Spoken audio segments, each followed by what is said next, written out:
Right, we're live.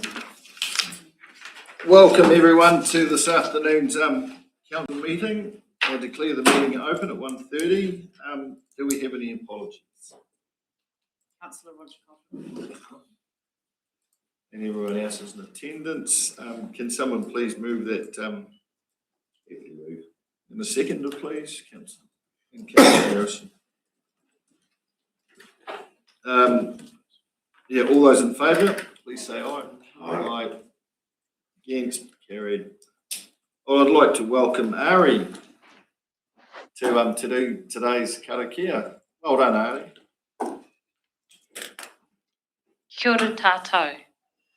Ai o ki te rangi, ai o ki te whenua, ai o ki ngā tangata katoa. Peace to the skies, peace to the land, peace to all mankind. Kia ora. Kia ora, thank you. Urgent business or late items. We have one late item, and that is in your agendas, that the public excluded agenda item 2, Milton State Highway 1 pipeline renewals update, be moved into public matters. Public matters be moved into the public session. Happy to move. Happy to move. Do I have a seconder, please? Councillor McCross. All those in favour? Aye. Against? Carried. Thank you. Any declarations of interest?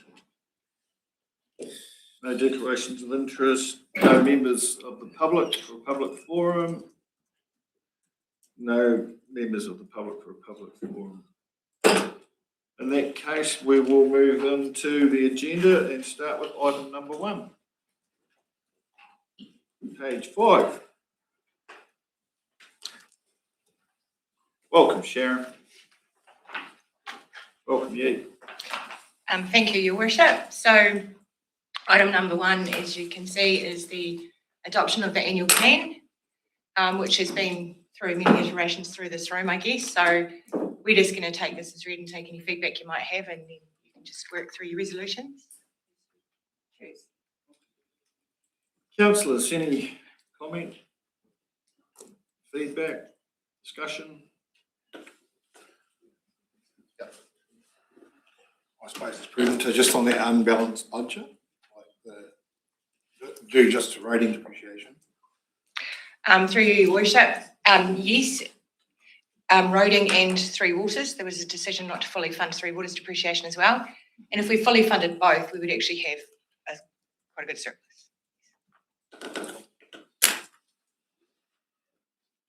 And yeah, through you again, Your Worship, it is a requirement, we have to have that resolution in there. Yeah. Yep.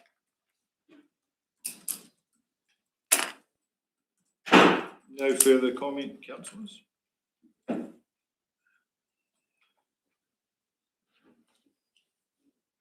Happy to, well, we'll go with the main item number 1, recommendation. Moved Councillor Kennedy. Do I have a seconder? Councillor Graham. All those in favour, please say aye. Aye. Against? Carried. We'll move on to recommendation 2. I'll take the. Pardon? I'll do the hard one then. Oh yeah, I'll just make sure it's no comment. All good. Moved Councillor McAtamaney. Do I have a seconder? Councillor McCrosty. All those in favour? Aye. Against? Carried. And in relation to question of Councillor Catherwood, item number 3 here, recommendation 3. Do I have a mover? Councillor Catherwood, seconder. Councillor Graham, all those in favour? Against? Carried. Can I take 4 and 5 together? You can take 4, 5 and 6 together, Your Worship. Any discussion on if I take 4, 5 and 6 together, councillors?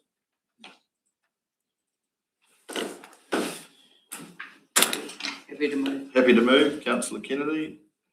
Seconded, Councillor Graham. All those in favour, please say aye. Aye. Against? Carried. Thank you, Your Worship. Thank you, Sharon. Thank you. Set. Right. We're on to page 24. Item number 2. Annual plan rates resolution. Any discussion? And just note, Your Worship, by law, you've got the full, the resolution is the whole lot over multiple pages. That's And- the resolution. Sorry, and also to note, Your Worship, since we had our annual plan decisions meetings and stuff, and we pulled all this together, it's been through legal review. And we've incorporated a wee few like minor changes to wording and stuff like that. So yeah, we've had our legal review completed. So. And the legal review was good? Yes. Well, I'll take, no further discussion, recommendation 1 on its own. If someone would like to move that. Councillor Graham. Seconded. Councillor Kennedy. All those in favour? Against? Carried. Separately, Your Worship. That number 3 is a big one. Yeah. Recommendation 2. Any discussion? Comment? Councillor Graham's moving. Moving it, Councillor Graham. Seconded. Councillor LaCrosty. All those in favour? Against? Carried. Recommendation 3. Comment, please. Goes through to page 29, Your Worship.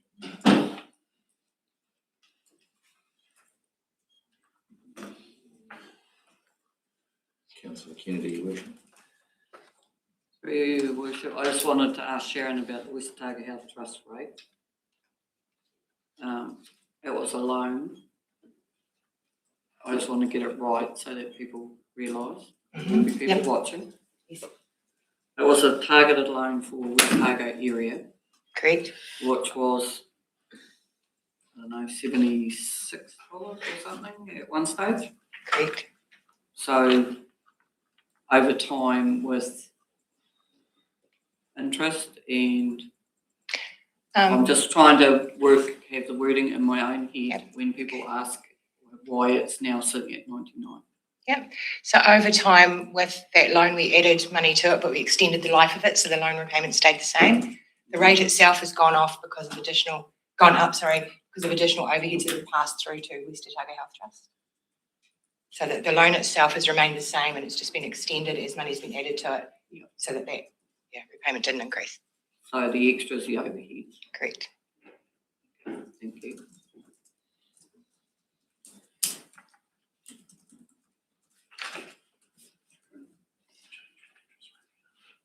Any other questions for Sharon?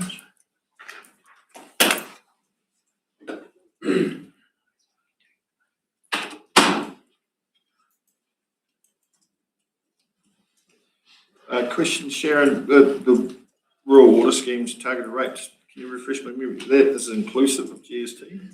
Correct.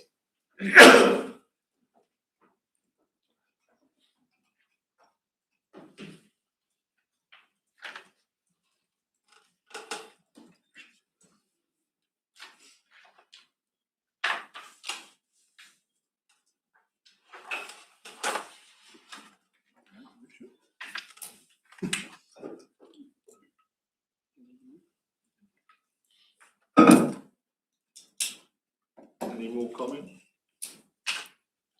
Feedback? Someone like to move recommendation 3? I will. Nobody wants to. Councillor Kennedy. Seconded Councillor Harrison. All those in favour? Against? Carried. Thank you, Sharon. Oh, we've got there's some more. Still more. We're about to all through to 7 on page Page 29. Oh, don't go anywhere. Sharon? Sorry. They could be done altogether, Your Worship. Just pretty standard consequence of your previous decision. Oh, here we go. Has everyone got their pages open on 29?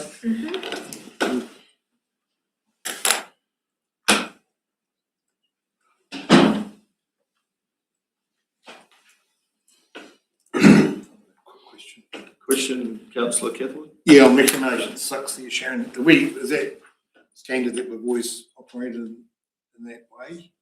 Yep, Where through you. Previous Your Worship. financial year takes 10% per instalment? Correct, and it's actually written into legislation. to do Yeah. that as well. Okay. I've never seen that actually. Councillor Graham. It's through you, Mr. Chair.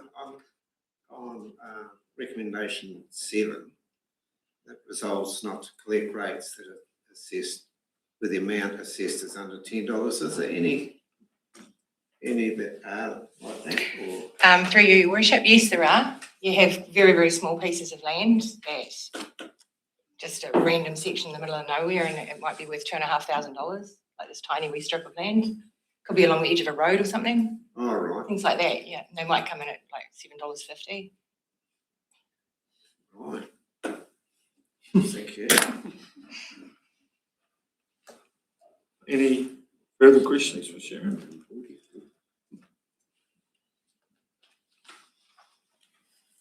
So just to confirm, we can take 4 to 7. Or 4 to 7. Yeah, I'll happily move recommendations 4 through to 7. Do I have a seconder? Councillor Graham. All those in favour?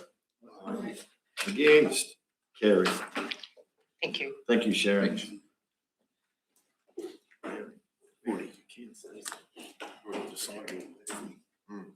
Item number 3 on the agendas, page 31.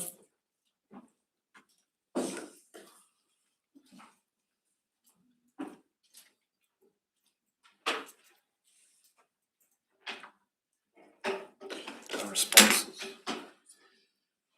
So, through you, Your Worship, I'll just take the paper as read. Questions for Peter?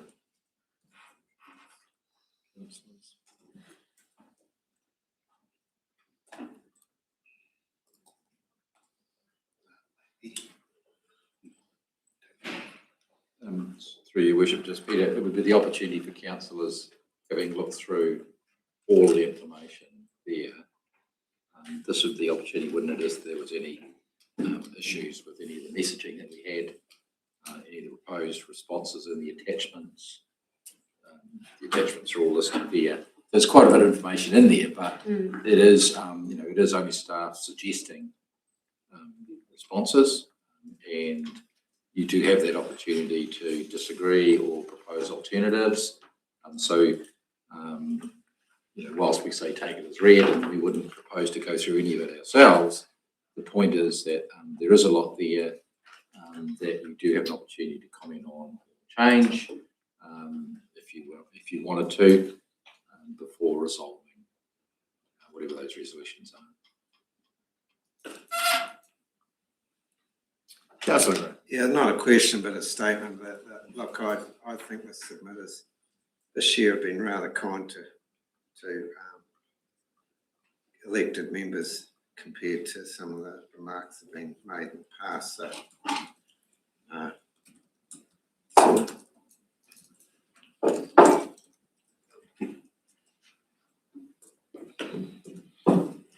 Councillors, any comments, questions for Peter? I suppose the comment is a general one from His Worship. The overall submission shows strong community concern for affordability, so I think it addresses reasons why we have submitters in the first place. So yeah, we're all well aware of concerns of affordability.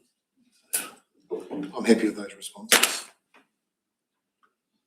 And as I've already stated prior today, that it wasn't a very easy decision, so that we were all presented with back at the time. And once again, well done. It was very tough work, hard going, but everyone held their composure and we got on with the job. So thank you.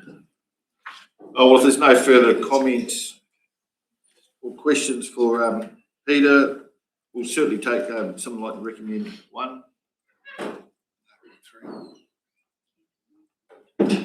1 or 1 more? to 6. Would you like to move that, councillor Cadwood? Happy to move 1 to 6. You happy to second that, councillor Harrison? Happy to. All those in favour? Aye. Against? Carried. Thank you, Peter.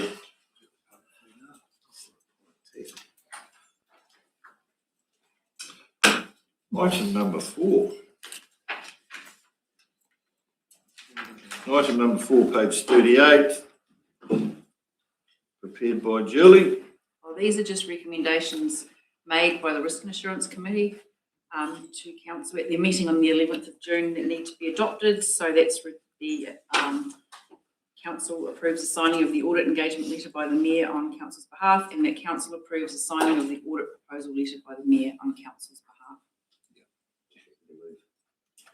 Moved by councillor McCrosty, seconder, councillor Kennedy. All those in favour? Against? Carried. Item number 5. Welcome, Olivia.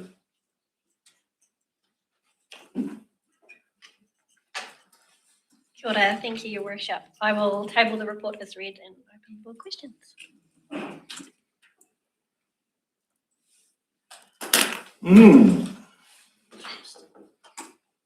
An interesting group. Yeah, I'm sure there's going to be a question too for you, Olivia. I'll get the easy one done first. Someone like to recommend that the council receives the interim regional spatial planning, spatial planning governance group report. Councillor Harrison, seconded by councillor Kennedy. All those in favour? Aye. Against? Carried. So there's no point in nominating me because I can't announce it as part of the ploy. Right, comments or questions for Olivia?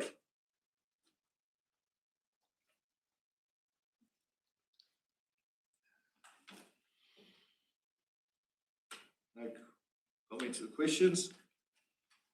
Oh, well, would someone like to remove recommendation 2? That was quick. Seconded by Simon McIntyre. All those in favour? Aye. Carried. Chance, Rachel and Dino. Took it.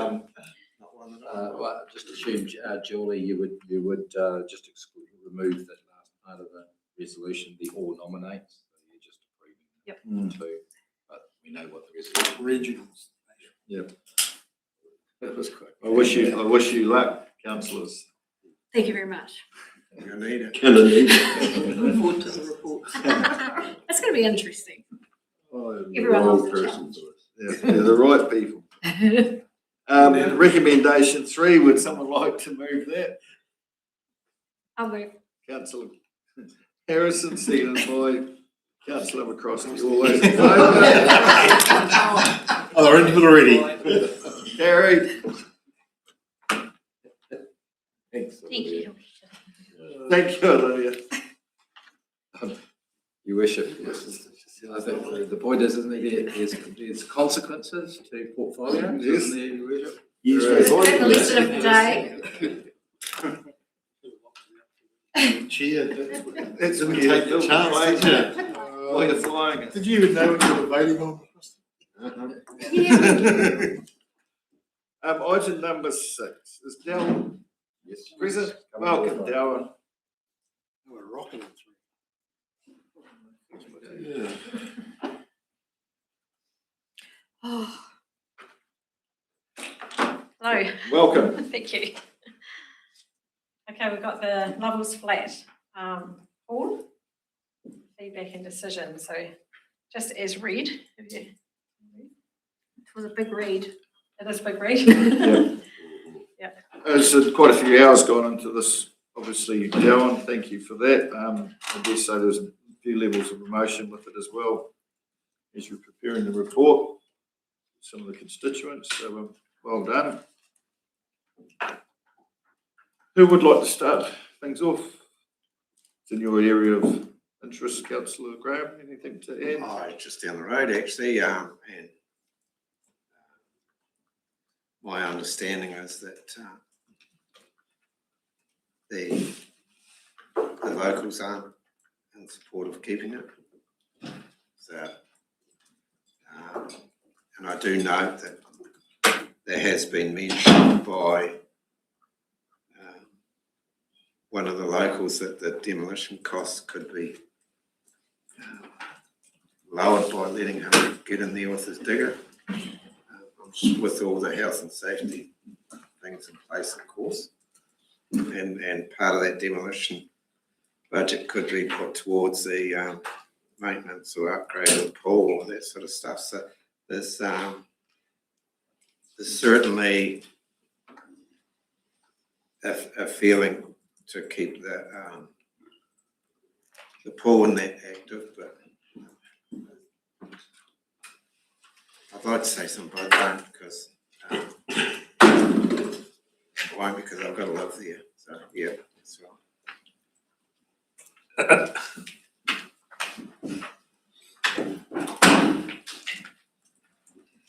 Councillors, any other questions? Not so much, well, not a question. Or anything for Del? Okay.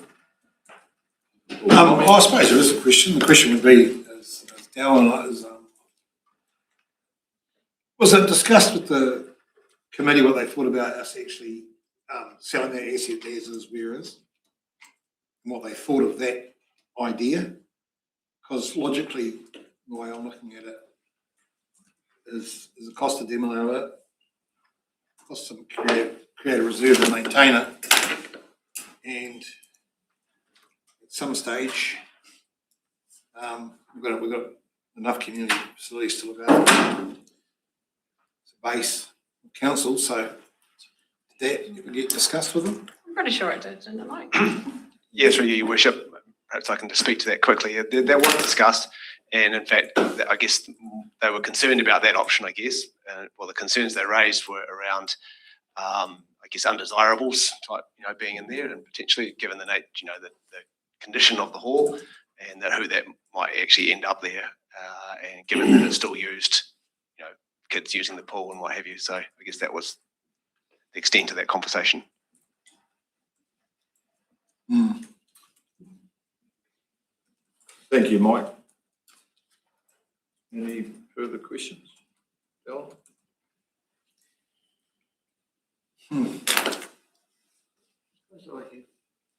Councillor Kennedy. Chair, so this is on a reserve, isn't it?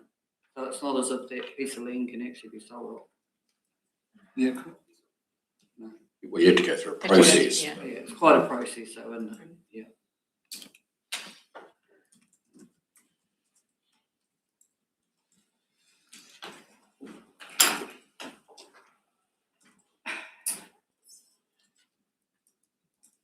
you want discussion? I'm happy to move. I thought this is sort of discussion. Discussion. Sorry, can I just raise one other option or thing you might want to discuss, Your Worship? I guess depending on which way you go with this, of course, but if the decision was to demolish, then I guess we might be asking you to approve the use of some of the reserve funds to enable that demolition. Obviously, we would look to get that done as cheaply as possible, but it would be nice to have that in advance so we don't have to come back to you because you do need to approve that. Is that right, Delwyn? That's To correct, yeah. use those reserve funds. Yeah, so there'd Just be note that. approximately 27,324 in reserves. Councillor Smith. Yeah, through you, Chair, there's a good point made in there that if it was voted to demolish it, the fire service do look for buildings to burn for training. I know they're only going to do 3 or 4 in each area, but that would be a good option for training for the fire service, and then there'd only be a very minor clean-up, because the way they do that at the end is let it burn right down, and there'll be a bit of clean-up, just as an option if that was, save a few dollars. Well, would it be correct in assuming that the money saved could be reinvested into the reserve, the pool? Your Worship, I think we would, if you chose to demolish, we're certainly hearing that you want to explore a number of cost-efficient options, and a couple have already been mentioned. Local contractors, fire brigade, and that. But there'll be further work to determine what is the most cost efficient method, and that. But I suppose the point would be you need to get to the decision as to whether or not you want to demolish it.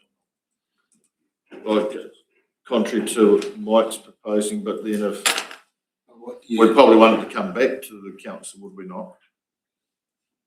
Or just go?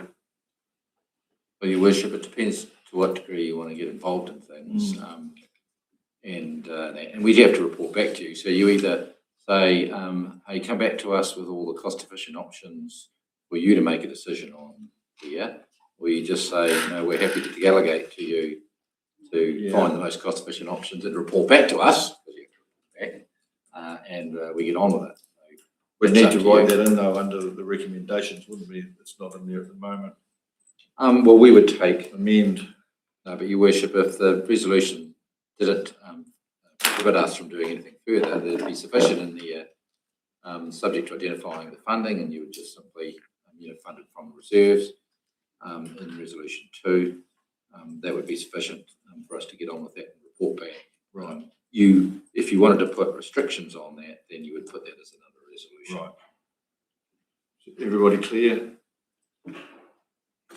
Steve was pointing out, so any further discussion? Well, I think we'll deal with. Would we continue to ensure that reserve of that asset that would end up on it? No, I mean, there's, if the asset is only a swimming pool and the picnic area, So the question on that is, it's still going to be a council asset, which is going to have continuous cost to the district, or is it going to be a community asset that they take responsibility for ongoing? No one at all. Are they going to continue with the maintenance of the grounds? Because so we're not, we've got reserve management plans and things where we determine, the future investment. It could very well be that you don't agree with all that and it's just a green space. So, that decision isn't required to be done now, because, there's a raft of other things that might come up with that, and you'll make a decision because it's a reserve and we have decisions about investment in reserve. So the main thing is to identify in terms of future use, is there going to be a hall there or not? And if not, then we just feed it into the system for determining future investment or otherwise, and to what extent will it be used as a result. So nothing else really has to change in that space. We can do that through normal processes. Insurance is part of that too. Yeah, it'd be a public liability element to it, won't it? Yeah, we're not. Your decision today is not the end result for that. It doesn't. It improves the financial situation. It doesn't provide the final financial solution. So that's all fine, and we can work our way through that. We're not asking for a final resolution to that reserve at this point. Right. Councillor Grant. I'm happy to move. But have you got questions? Did you have a question, Councillor? Oh,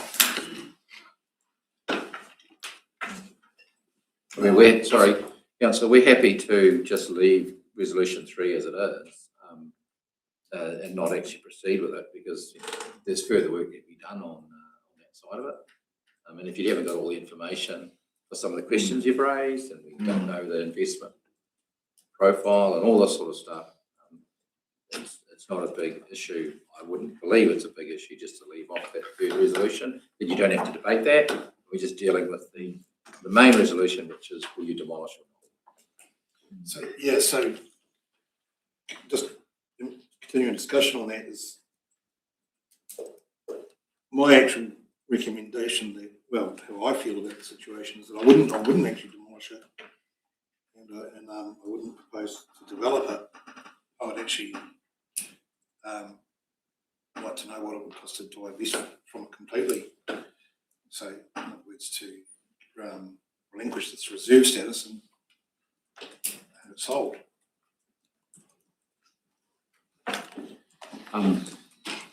You went through your worship that that's open to you to propose if you're going to. So therefore, see I mean, whether I'm not that's going to not- vote my way. Yeah. I don't approve and I don't approve.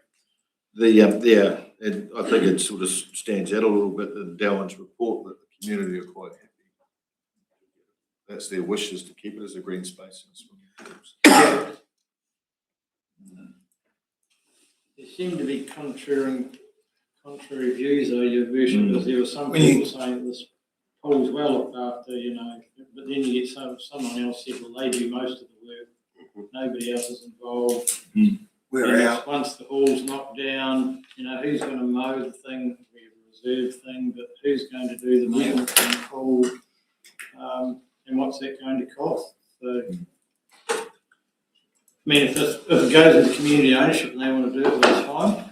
I presume it's up to them if they want to dispose of it. But there's going to be a really good pool 9 minutes up the road, so I struggle to see why you would want to pay to maintain a pool in a little area where there are no other buildings. So I think what Steve was alluding to then was that we actually removed recommendation 3 and a little bit more work be done in that area with the community. Are you, Councillor Graham? move the recommendations 1 and 2 now, or you would like further discussion? No further discussion. Councillor Graham? I'm prepared to move recommendation 1 and recommendation 2 that the council approves the demolition of the Lovell's flat wall. Just with the, With a- demolition funded from reserves? Sorry? Funded from reserves? Well, yeah, it really comes down to what they decide to, how they decide to demolish it. In a way, doesn't it? Because if you went with the option of, say, the fire brigade thing, is there a cost to that? What do we charge fire brigade for their train, letting them train on that? Is there I've been out for a bit, but there'll be some permit stuff, but they'll pay for that. It'll be just a matter of the cleanup of the iron and stuff at the end. So there's still demolition, there's still A little, still be clean up, won't be $20,000. as I said, it's a local with a figure quite prepared to, anecdotally, that quite prepared to do that sort of thing to save any cost to the hall or to the. Yes, and what we've accepted is that we would, if you approve that as it was, then we said that we would do it as the most cost efficient way, and we would report back to you, as opposed to any other restrictions on us. Councillor Cathwood. Oh, well, I won't. I mean, the last thing, the building we demolished, an estimate of something like 60,000 turned into 200,000, so it won't be supporting the recommendation. I still think that you should give that option for that. If you want it removed, someone might want to remove and restore that building. They might deal with it instead of demolishing it. So through you, are you talking about shifting it? Someone might want it. If you had a building to give away without being burned or demolished, someone might want to come and take that away. Zero cost to the ratepayer. So you have to get the board to hold hands. People do some pretty.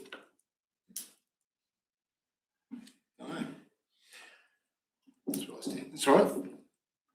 I mean, if, But that would be part of the approval to demolition of the building. Like, there's nothing stopping down if you had a strong urge for it to advertise it for a week for removal, and if no one replies, well. So either way, it's still around the demolition. Or amended demolition or removal. I was going to say, something like that, or if someone was that keen on the building in the consultation period, I'm sure someone would have said, look, I'm happy to, if you give it to me, I'll fix it or take it away. So demolish or removal, but just let them get on with it. Good luck. Yeah. Yeah. So where are we? So where were we at then? So I mean, You're in if the mover is happy just to add demolition or removal, well, we can certainly just accommodate that. Do you want to amend that second one then, councillor, to, does approve the demolition or removal of the levels? Yeah, if it keeps everybody happy. Yeah. Without funding from reserves. Oh, with With funding from that reserves, funding from yeah. reserves, so there, yep, got it. Councillor, With the caveat on it though, that, I mean, we don't want this going round and round, that the time period for an offer of removal reasonably short and got to be gone by such and such, so we can get on with it, yeah. Yes, I'm I don't want to be looking trying at to, this and. I'm trying to just say, yes, we'll do these things cost efficient, you know, fast and all that, without resorting to writing 10 resolutions and Yeah, I know. telling us what we're supposed to do. Yeah. Happy to try and match that and then report back so you can still tell us whether we've done a good job or not. And go from there. It's just that I'm personally in favour of demolishing it and being done with it. That's why I've said that if we do offer that removal, but not too long, yeah. The team have heard. councillor I'm Kennedy. happy to second. Councillor Frost has already seconded. Oh, Thank you you. did? Yeah. Right. So you're definitely coming back with a price to demolish it? A fixed price? No, No, open-ended? what we said that we will live and report back on how cost efficient the solution that we have chosen is. Which is, Well, you've got to give it, we have the flexibility for all those things you've suggested, test it out and see what is best.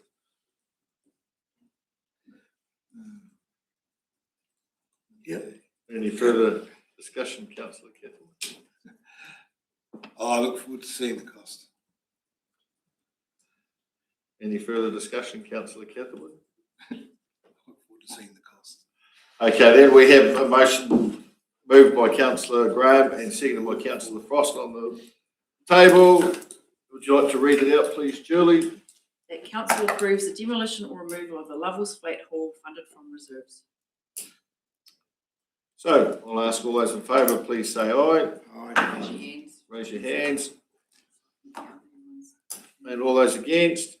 Shy. Thank you. And 2.0.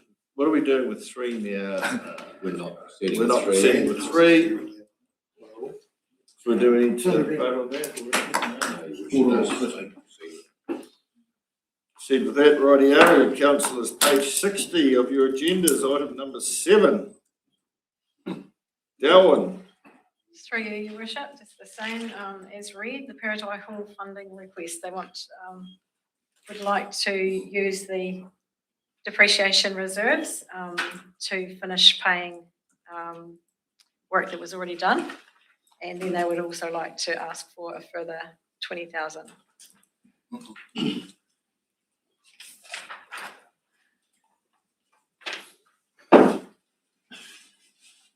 Right, councillors. I'll kick off discussions or comments with councillor Kettle in your ward. Questions? Questions for Darwin? I just on those financials, the first payment to the builder, where did that come from? So Seven Oak Farms Limited paid for that. For the first instalment?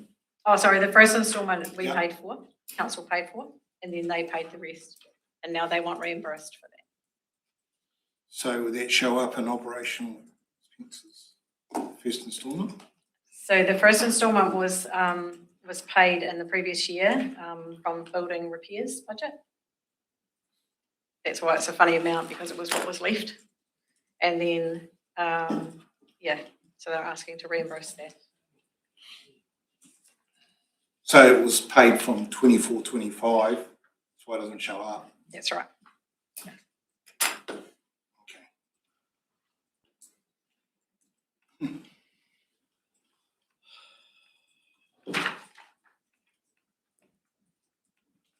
Questions? Councillor Graham? Through you, Mr. So could you just clarify for this, they have gone and got this work done and then come back to us, like they've Yeah. They've gone and got the work gone done. for forgiveness rather than permission. Right. Okay. Councillor Smith? Through you, Your Worship, can you just speak a bit more about number 5, policy considerations? They've sent the letter, taken the hall over once this has all been brought up to standard. Is, when you're saying that, is that the money they're asking for now, and then they would purchase it off the council? They would consider it. Yeah, Consider, they've said they would consider it. as in sell the whole sheet, with sell the whole sheet match. But doesn't it suggest that they, I mean, are looking at that 20,000 as well for repairs? Yeah. That's what they consider. Yeah, after the 20,000. And then we'd sell the asset and forget about it. I wouldn't say that We don't usually, it sort of gets handed over for $1 and then they operate. There's no sale from a commercial perspective. But it's not as anymore. It's gone. Well, the potential will be asking for grants and things like that to run it. So it comes back. Doesn't stop there. It doesn't stop that, yeah. No. Councillor Graham? Through you. So the key word to me there is they would consider taking the hall over, not that they would take the hall over. So they would expect maybe us to spend that money and then they would consider it. Is that what they're saying? Yeah. Not, they would definitely take it. It's not anything definite, but they said they would consider it. Okay. Councillor Smith? Through you, Richard. And if we voted for that, does that not open up for every other hall to start doing a whole lot of stuff and then send bills in and nobody's going to pay for it? We set a standard. Oh, that's a consideration, councillor.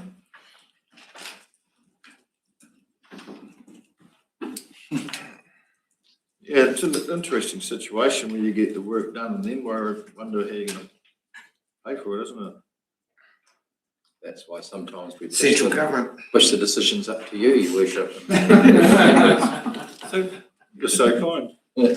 So just, Councillor McAtamney? yeah, through Your Worship, so just on that building work, so did they come and ask you beforehand that, or tell you that they wanted to do that? No. No. Not at all? No. Yeah, so I was just wondering whether you did agree to pay for some? No. Yeah, never at all, yeah, okay. Councillor Frost? Yeah, through you, Your Worship. So the whole thing about this building is when you read the early part of it, you think, whoa, 20 grand and this building's up to spec. But unfortunately, when you're doing the building report and the electrical report and everything else, this hall needs a pile of money spent on it. So if we spend 20 grand on it, get it up to what they think is spec, the wiring still needs renewing. Apparently some of the piles aren't too flash, you know. Some of the figures in there are like $50,000, $60,000. So it looks like quite a good haul, and it seems like it's getting a lot more use now than it used to. But is it generating much more income than the $1,000 and $7,073? I think it said in 24-25. And you're throwing good money after the bad to repair it, and then find that the electrical wiring in it is not up to standard. So all the wiring has to be replaced at some point. So I suppose maybe if the council spend 20 grand on getting it and they had something in writing to say they will take it and they'll spend the money to get it up to specification, all good and well, but you know, I'm not quite sure that's going to happen when you put the word considering in. Like I say, when you read the beginning of the report, it sounds like it just needs 20,000 spent on it. When you read the rest of the reports, it needs a lot of money spent on it. So the community probably needs to decide whether they want to spend that money. committee hall up to specification. Because at this point in time, I don't think it meets its legal obligations on the wire and such sort of stuff, so.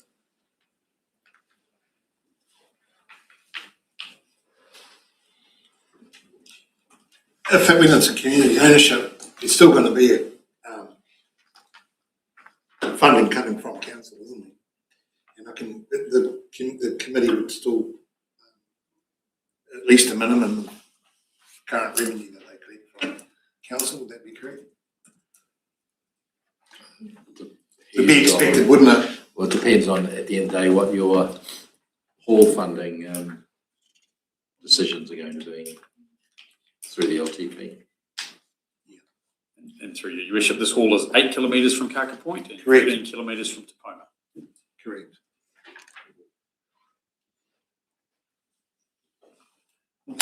Excuse my ignorance, Jules, is there a hall in Kaka Point? Yes, this is, well, council funded community centre. Quite reasonable. Better than the one in Paratai. You know,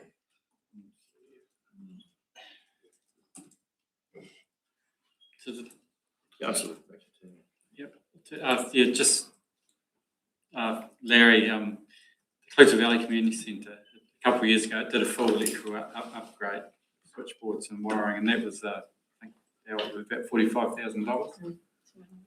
As an example, that's a few years ago now, so it's bigger than Paratai, but Paratai would, basics would still take an awful lot of money to revamp.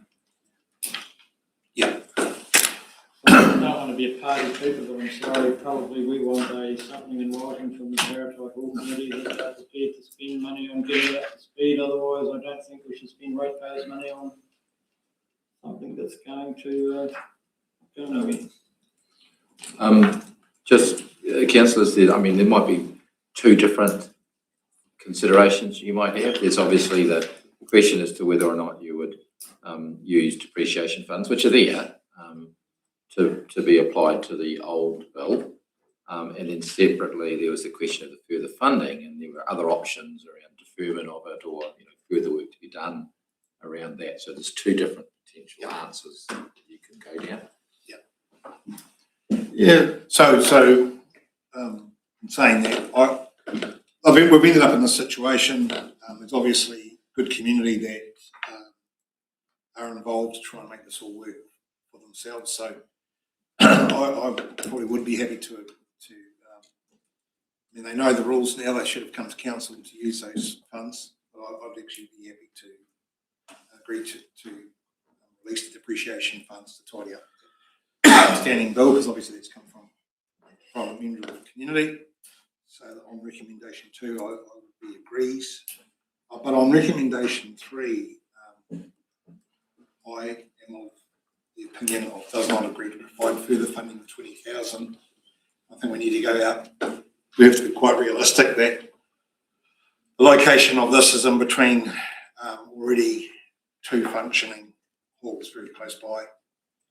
And I think we've got to bring back the actual question to the table of disposing of the asset completely. And that's actually the reality of it, on an as-is, where-is basis. That's the way I see it. We can't keep having little wee halls all around our district. We can't ask the ratepayer to continue to fund, bring up to spec all these little halls around our whole district. So I think this might be one of a few that may need to go off council books. That's how I feel. So I'd be in full support. And I would be in agreement to tidy up the outstanding funds, and recommendation 2. I do not agree to provide further funding of the 20, and I think we need to bring some more work to the table. Not only this hall, but a few other halls within our district. Put a realistic lens over it.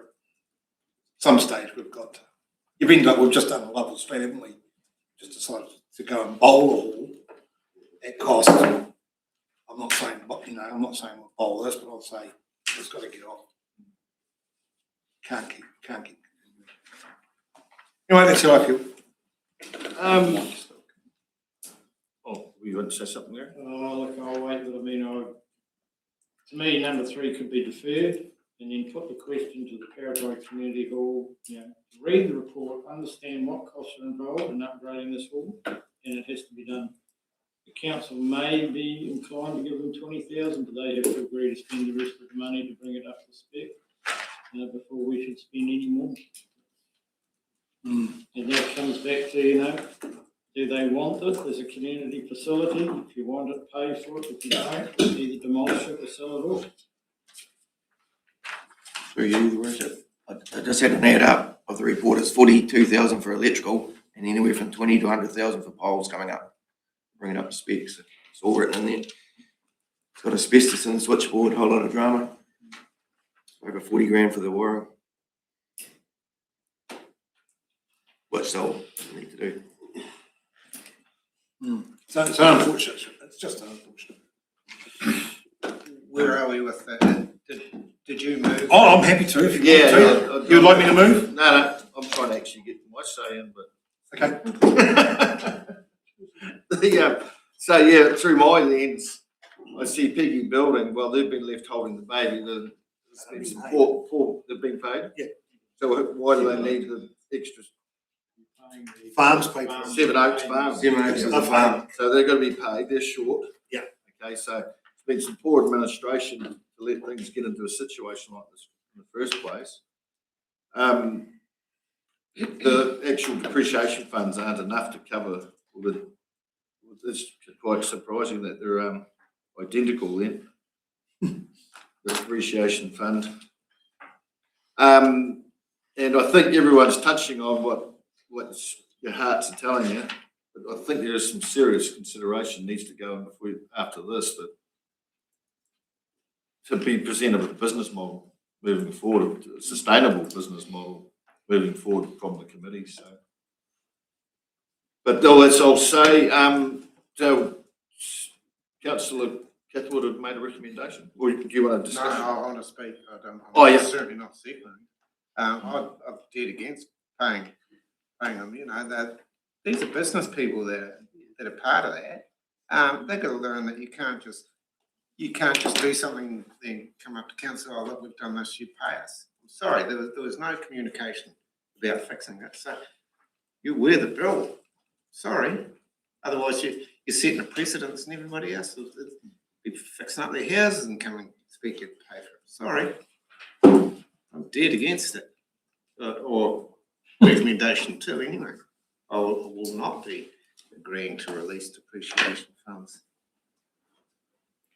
So they've got depreciation funds of 7,000, and they're asking for that amount. Four. Now, if you go to the balance sheet, you'll see the funds. Special funds, is it special funds or depreciation funds? It's called, on that report, it's called special funds. But it's the depreciation reserve. Yeah, so it's actually their depreciation. So rightfully that money is theirs, belongs to that form. It was never spent on capital expenditure. So Through your worship, this isn't the first time this has happened. When this has happened in the past, we've said to the hall committees, you need to come and ask for approval through the annual plan processes if you want to spend money. And I suppose that's the message if you've got money in your building repairs budget for that year, that's fine. If you want to spend more than that, then council needs to approve those budgets. So for exactly the reasons we're talking about sustainability and long-term investment in some of those facilities. So this has happened before, but and usually when it happens, it comes to council exactly like this. But it's not a one-off incident, and I suppose it's a good reminder for those hall committees. You need to go through the proper approval process and plan it, not just decide to do it and then present us with a bill. Is that to this hall, Jules, or other halls? Other hall committees. This hall hasn't, as far as I'm aware, hasn't really had a functional hall committee for quite some time, other than local interest. Bowls finished there years ago because the floor's so uneven because of the piling issues, locally it might have got a bit of use, but I wasn't aware of it having much use for a long time from when we were looking at the financials a few years ago. So apart from what you've got written in your report here, Gowan, like you're saying, it has had some use, hall use, it's on page 63, hall usage. Yep, so they've got a dance academy group that's come on board just recently that use it quite often. In the letter that Wendy's written there, it says weekly. Page 69. Quite a few days a week. So yeah, Monday, Tuesday, Wednesday, Friday, and some Saturdays for our local dance group. My comment to that is that it's only returned $1,000 for the year. So we can see through that. And taking into consideration what Jules is saying, it's all very fine communicating those signals to the hall committees, but if the hall committee hasn't been functional and you've got a group of passionate local community members, you can see how it could happen, like they just get in and get the job done in that breath too. So I appreciate that, but did they know that? That's the other side I of would think so. Yeah. They've been around a long time. But anyway, Councillor Kettlewood's got a recommendation on the table, and we had it seconded by. No, we haven't had it seconded. So they're doing, I was doing singly, Barney. Right, Recommendation 1, the council receives the parents funding request report. do I have a seconder for that? Councillor Graham. All those in favour? Aye. Against? Carried. And my recommendation 2 is the council agrees to release the depreciation funds of 4376.74 plus GST to the Paratai Hall Committee for repairs already completed. Do we have a seconder for that? So just to confirm, that would be to Seven Oaks rather than the Hall Committee, because they've asked for. Correct. Yeah. 7 Oaks. Look, I'll second it so we can vote on it.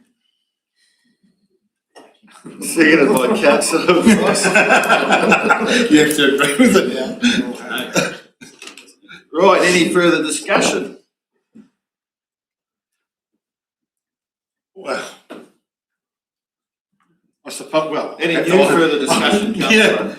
Any further discussion? Any new further discussion? Yeah. So the reason that I do agree, it comes from depreciation funds. Had they gone down the right course, the funds were available on their balance sheet. Obviously they're a ratepayer, they've been paying towards community facilities. So therefore, so the issue really is it's how they've implemented the repairs. They've gone and done the repairs, thinking the budget is there, done it backwards. And what we've got is you've now got a person that's a privateer that's paid the contractor, and they're now out of pocket $4,376. And that particular privateer is a ratepayer. They contribute towards halls. I'd like to see that person reimbursed for their mistake. And that's why I'm in support. It's through you, Your Worship. Could you just clarify this for me, please? It's in the letter from Wendy Shepherd. Unfortunately, the Paratai Hall missed out on the funding that was available to other halls from central government, and due to an administration error within CDC, also missed out on using available loan funds for much needed repairs. Could somebody just throw some light on that for me, please? Yeah, through you, Your Worship.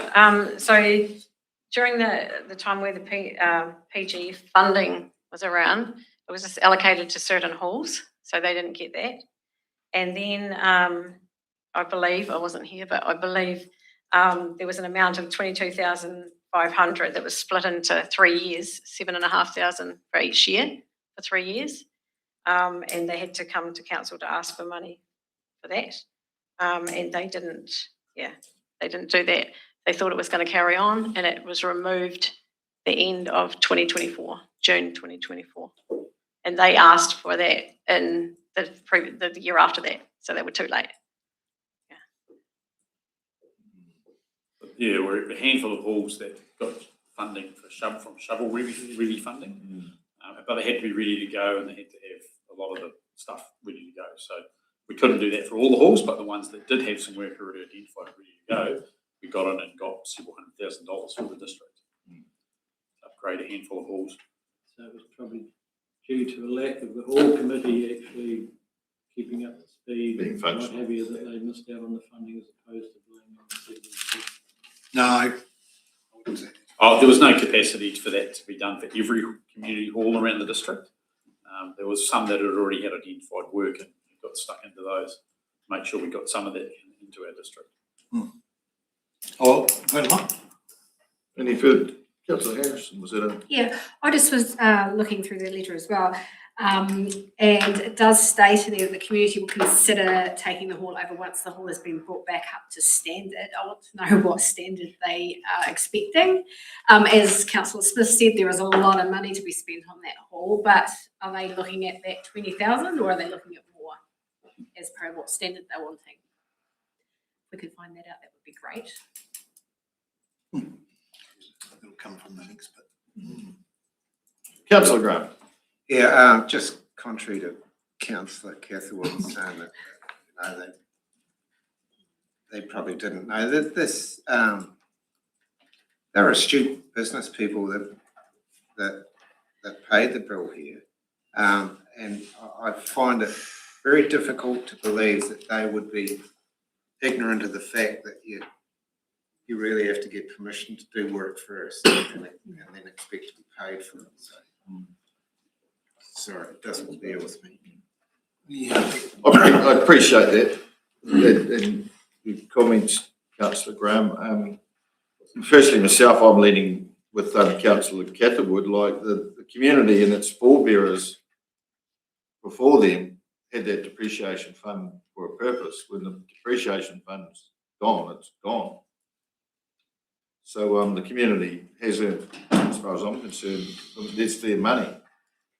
That's sitting there in that depreciation fund. So that'll be the way I'm going. If someone would like to, we've got a motion on this table. If someone would like to second it.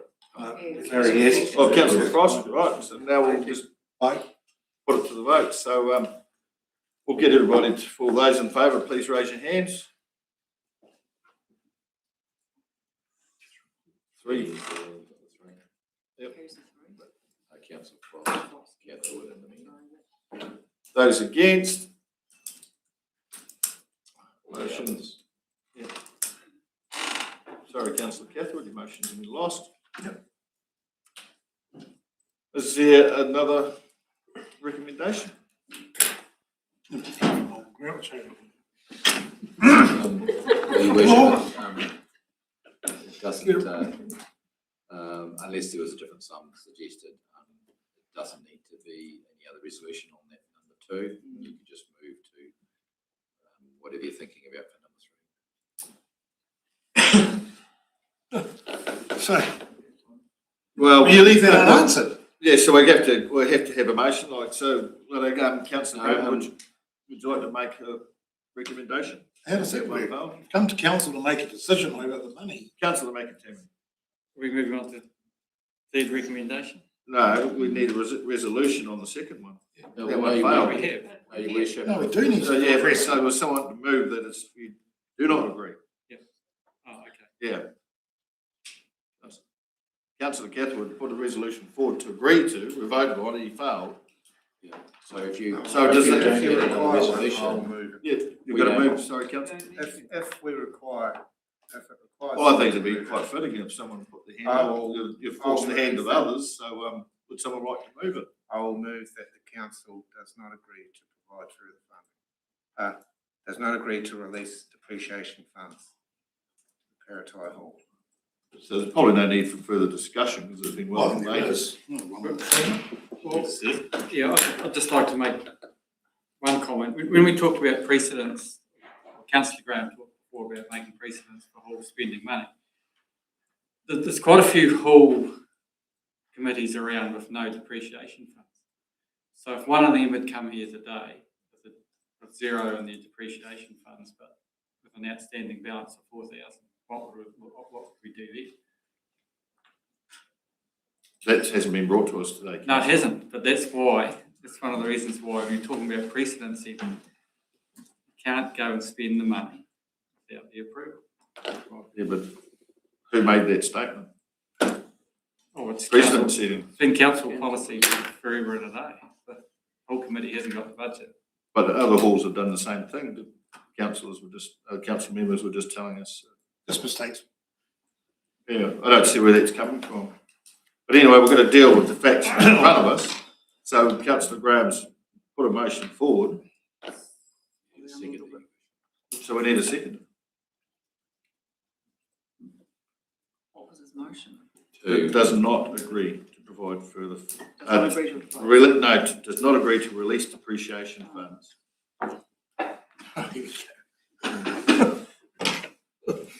So do we have a seconder? We had councillor Smith. Second that.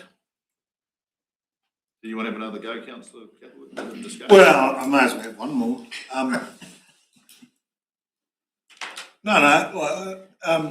So that we've sat around this table in the past. We've had people that haven't put in their funding and time for their hire of the community hall and stuff like that, their reimbursements, and we've looked at that on fair by fair cases. We've also broken policy in those regards in the past. There is a depreciation fund that these people have contributed through their rates, sitting against their balance for their hall. They've gone ahead, they've made a mistake, they haven't come in. So had they come to this council and said, we want to tidy up the hall, we've got a dance club starting up, etc., there was the money sitting there in those funds. What decision would you have made and said to that, turn around and said to that committee, oh, no, you can't use those funds. Those funds are there for them to use. So in this case, they've made a mistake. She should not have used their farm account to go and pay their builder. They should have come to the council. Part of the bill has been paid, the bill's been paid in full. Part of that bill, they actually spent over $7,000. So part of it's been paid from last year's building fund, so rates, right? They don't have that amount in that balance at the moment. They've got a balance sitting in their depreciation fund. This is private people who have paid. So I won't be in support of the motion that's on the table. I still believe these people deserve reimbursement. Just at that point too, Jules, you may be able to help. So do they get revenue, that the only revenue they get is just from hall use? In rates. In rates. And rates. So the end of the financial year is coming up. So what would they get in income from their rates? Oh, that would be for next financial year, so Yeah. Whatever we budgeted for rates, it'll be there or thereabouts. Sharon may be able to look at what we're planning to rate for next year, but I don't have that in front of me, sorry, Your Worship. 20% of 6,259 is another $1,200. So they're No, going so the budget for the full year is $8,345. well, the point I'm getting at is that, like, it's a new financial year just around the corner. They're going to get income.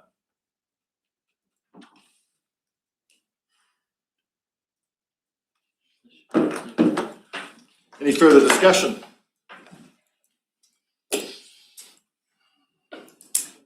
Right. Well, I would say I'm in support of Councillor Cathwood's statement. Oh, yeah, we're to the vote, so you get your turn. Yeah. Right. No further discussion. I'll put it to the vote. All those in favour of Councillor Graham's recommendation, please put your hand up and say aye. Aye.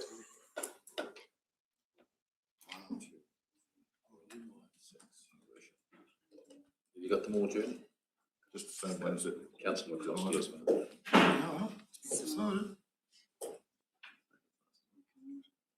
You're right. Sorry. Graham, McIntyre, Kennedy, Harrison, Smith, and all those against.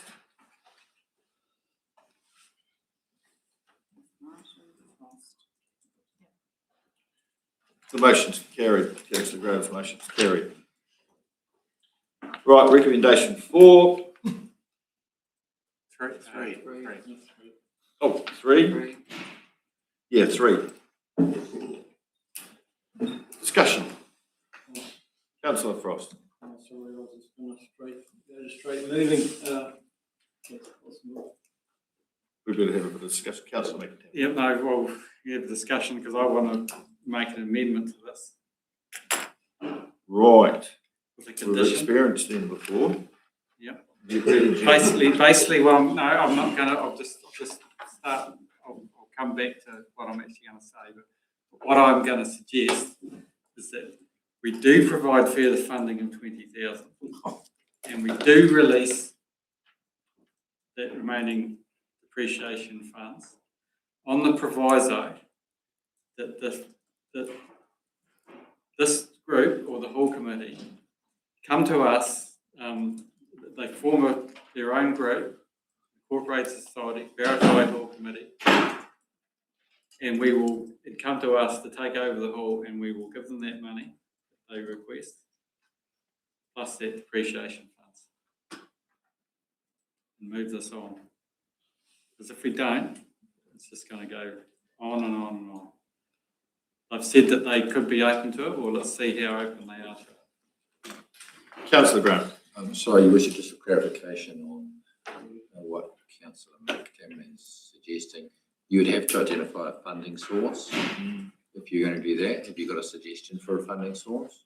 Well, it would probably have to come out of that investment service, yeah. But it's strictly on the conditions. No, I'm not debating. Yeah, it's not debating. Just- Just want to know where he's going to find the Just money. saying, if you're going to approve that, you'd be doing it out of that source. That's fine. It would just be what you're doing. But on that though, wouldn't there's a lot bit more work involved. It's just not quite as simple as us sitting here and saying under these conditions, like, would it not be a bit of work that Delwyn would have to endure and go back and say, well, would you be open to rather than. Your Worship, the pluses of what Councillor McAtammany is suggesting is that it's pretty black and white. You can't get around it. It's either the 20,000, is there, subject to these things. That's black and white. You don't have to discuss it. That's not the same as going down and spending the time working with the committee, identifying other bits and pieces and things like that, and coming to any other conclusion you might have having worked with them. So that's the difference around that. I'm not, staff aren't supporting anything. I'm just saying there's a difference between what Councillor McAtammany is suggesting, and there's some pluses and minuses, but there's the pluses associated with it's very black and white around the condition. X amount of dollars is up for grabs if you agree to do this, and that's all it is. So you're not arguing, debating, or anything. That's what it is. What we would have been doing normally under the deferment option is you would expect us to be working with the committee and going down the pathway to see what other options are around, what's the best thing for others, and it's a longer period, but it's it has all the pluses and the minuses of working together as groups. So just a clear distinction between the two. That's all. Councillor Frost.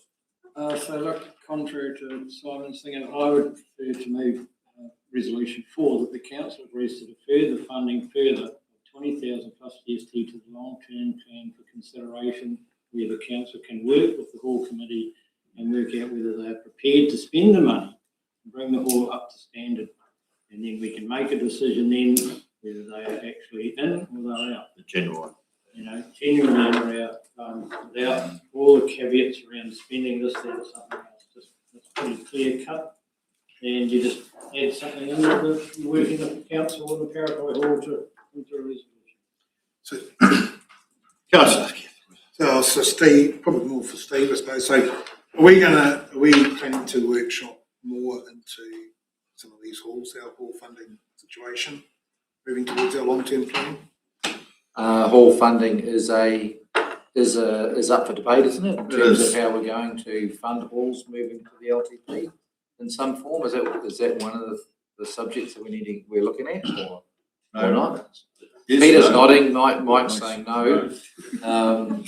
So Sharon's got her head down on that as well. So I thought there would be a need. I mean, the LTP will have to determine funding for halls in some form, whether it's just not doing anything and they just submit to us and that. So regardless of which, we always have some form of questions potentially and around The issue is whether or not we're building it into a swimming pool review or a museum review or anything like that, given the nature of the halls. It's possible that we haven't agreed yet about where that's heading. So the answer at the moment is that's not on our radar. It's on the radar, but it might not be yet. Officially on the radar. Sharon? Thank you, Your Worship. It wasn't identified as something for a rating review as such when we talked about that, but that's different to looking at how much you fund. So the two things, like you talk about how much you fund and how you fund is quite different. So we will definitely be looking at, we need to consider how much we fund every year. So we can certainly bring that back to you. We have to do that every year. So my comment to that would be that this is ownership and management of halls has been going on for quite some years. And it's never got in, our staff have been out to all committees talking about the ownership. The questions that's always been kept coming back from the committees within the district is the funding mechanism, which has never actually been sorted out. So it actually is really front and centre as an LTP issue. Because there are, like, the whole hall structure is an issue that does need to get dealt with. It's never been finished. We've never finished dealing with it. We've never got to the point where we've gone back to those committees and said, this is the funding mechanism. If you take ownership as a committee. It started about 3 years ago and Yeah. council sent the Been chair going on around for a long to talk to, but the majority of the hall committees weren't in favour of taking over their own halls. They were not in favour because there was no set funding mechanism. So that's the unknown. So that's where it's as far as we've got so far. Is that fair to say, Steve? It's fair to say that haven't been successful in implementing council's policy on the divestment of halls. Correct. Because the barrier is, will you bring it up to scratch, or what are we guaranteed to get to support us moving forward if we decided to change the current circumstance, which is moving from, council owns it, so there you go, you can sort of council to, we own it now, so we're going to have some issues and problems. So we haven't been able to bridge that gap consistently yet. Yes, we do have an issue in that space. Yeah. And a lot of that issue comes about from the committees not being able to confirm what their funding mechanism is. But like most finances, they're probably not terribly too interested in taking over a liability.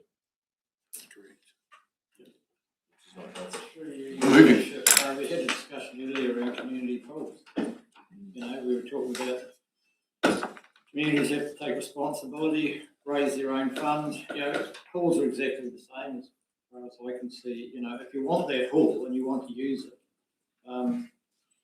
either come to the council and say you want funding through, you want to put a mechanism in place in that area to fund it through the ratepayers in that area, or raise the money. Looking at some of that stuff, I'd suggest maybe somewhere between 100 and 150k to get this all up to spec. So they have to decide, and if you defer this, we talk with them, the council talks to the committee, they can then make that decision for the next long-term plan as to whether they want to move forward, raise the money, look after their own asset, or whether they want to let it pass by and go down the road and use the hall just down the road. Yep. Seems pretty simple to me. And we can do that. Someone happy to move a motion? Councillor McAtamney. Well, why I brought that idea up was to try and push this on, because the reality is this will just roll on through. And so I just suggested something they wrote in their letter, the community would consider taking the hall over once the hall has been brought back up to standard. But what does that mean? It's up to standard X amount, or is it 20,000? Because they also make a request for 20,000. And then ongoing funding? That other halls get ongoing funding around the district. And there's also, if you're going to bring it up to standard, there's also the ability to chase outside grants and things. So it doesn't have to come from the council. The income they're getting is coming from the ratepayers of that community of interest. Yeah, the income, yeah, but Yeah. there's still other, And as a council, we're meant to be here to represent and support our communities of but interest. we still fund other halls. And we don't want to be blackmailing them, so if you write down, you propose an amendment and deliver it. I'm putting it out there, there's, if you. Yeah, but no, you haven't put it out there. Yeah, give us a clear one for Julie to write. Oh, Councillor Smith. Just another wee thing to throw a spin on the works now, and things are getting really tight out there with renting buildings, hiring it for 21st and all that. Could start having building compliances, fire alarm compliances. I know a council once had to go and do a fire warden at a place because it's got 200 people in it, so you hire a hall, not saying Paratai in general, any hall. To get licenses now to run functions, special licenses, there's a whole lot of rules. I guarantee that most of our halls don't have the proper fire alarm when you have 200 people in them. All that, so if we start getting put into that situation, that could blow costs out for any hall, with all that sort of legislation. Councillors, what Councillor Frost suggested, like we can work with the hall committee to identify what is the capital upgrade requirement. We can do that as part of the LTP. We can take that for consultation with the community in the LTP, and that can be a decision as to whether or not they're willing to agree to, for it to be funded by the community of interest, or not, because the alternative is then we know what we're going to do with the place. But that's one where, because of the matters that they've raised, we can definitely include that in the long-term plan. It's relatively simple to do that homework and for that one all, and get to a point of either proceeding to seek community interest to support it or not, and it will be just the same as if they were looking for a grant or something, right? So we can definitely do that, and that lends itself to the deferment option because it allows us just to do that work with that community to get to a consultation question. Same outcome. Through your worship, can I make a motion? Or not, or is there any sort of- No, I'm out. Yep. Councillor Frost. You won't have to write anything in, Julie. No, that's. Right, I Councillor move Frost. the council agrees to defer the further funding of $20,000 plus GST to the long-term plan for consideration.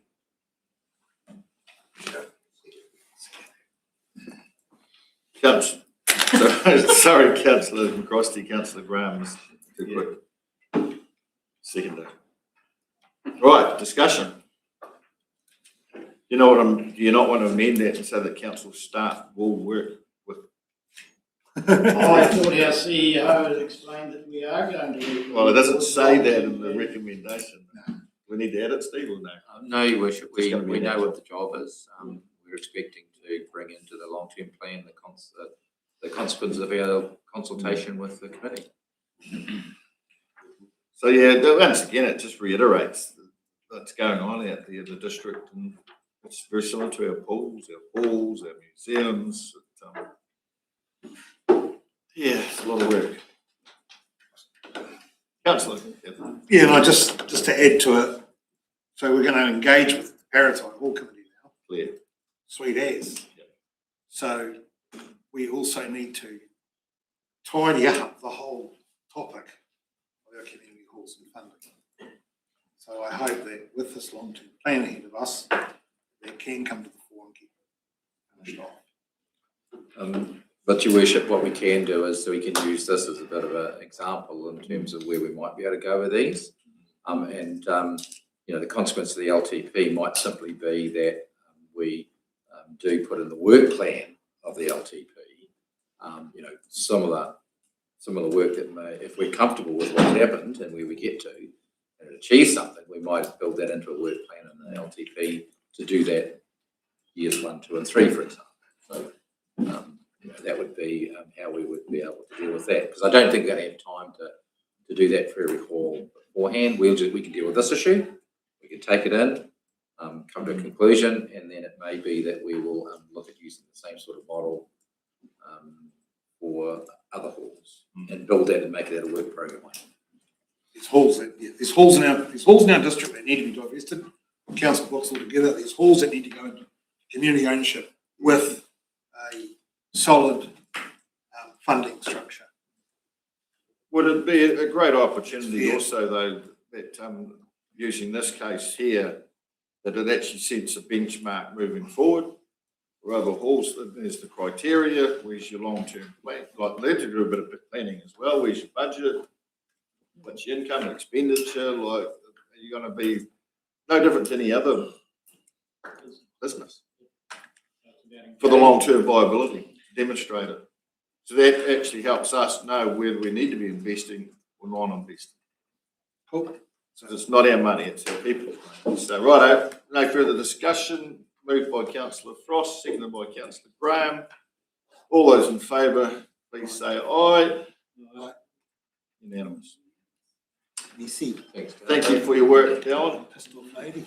We've got one She's more. not going anywhere. We've got one more. Not one more. Page 95. Community housing policy update, and then what time are you planning on breaking? It's entirely up to you, Your Worship. Geez, I get all these burdens. Everywhere's for chain. We'll have a bit of time. Right, come on. Let's go, Dallin. Item number 8. Thank you. Okay, so this one, through your worship, is the policy update, the community housing policy update. So we came to you with a workshop and we've gone away and written the policy. So now it's up for you guys to decide. I think the point is there were changes. Yes. As a result of the workshop, and that's Yes. being reflected in the policy, right, at council's direction. Have you highlighted them in the, where they are in the policy? I see you've got in table 1, Yeah, council direction, that's correct. but whereabouts are the changes where it was and is now?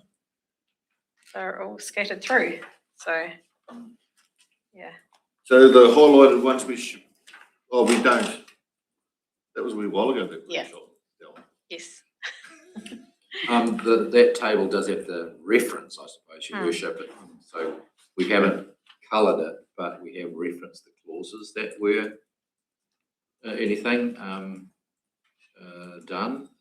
You'll see some clauses were retained, another removed, and creating a new section. So it is limited in terms of what those changes were. We should be able to refer, go to them within the policy. Yeah, I think one of them was that was well debated on the day when we workshop was the determine the prioritisation separately. And you've created 3 prioritisation with 3 age-based priority levels as per council direction.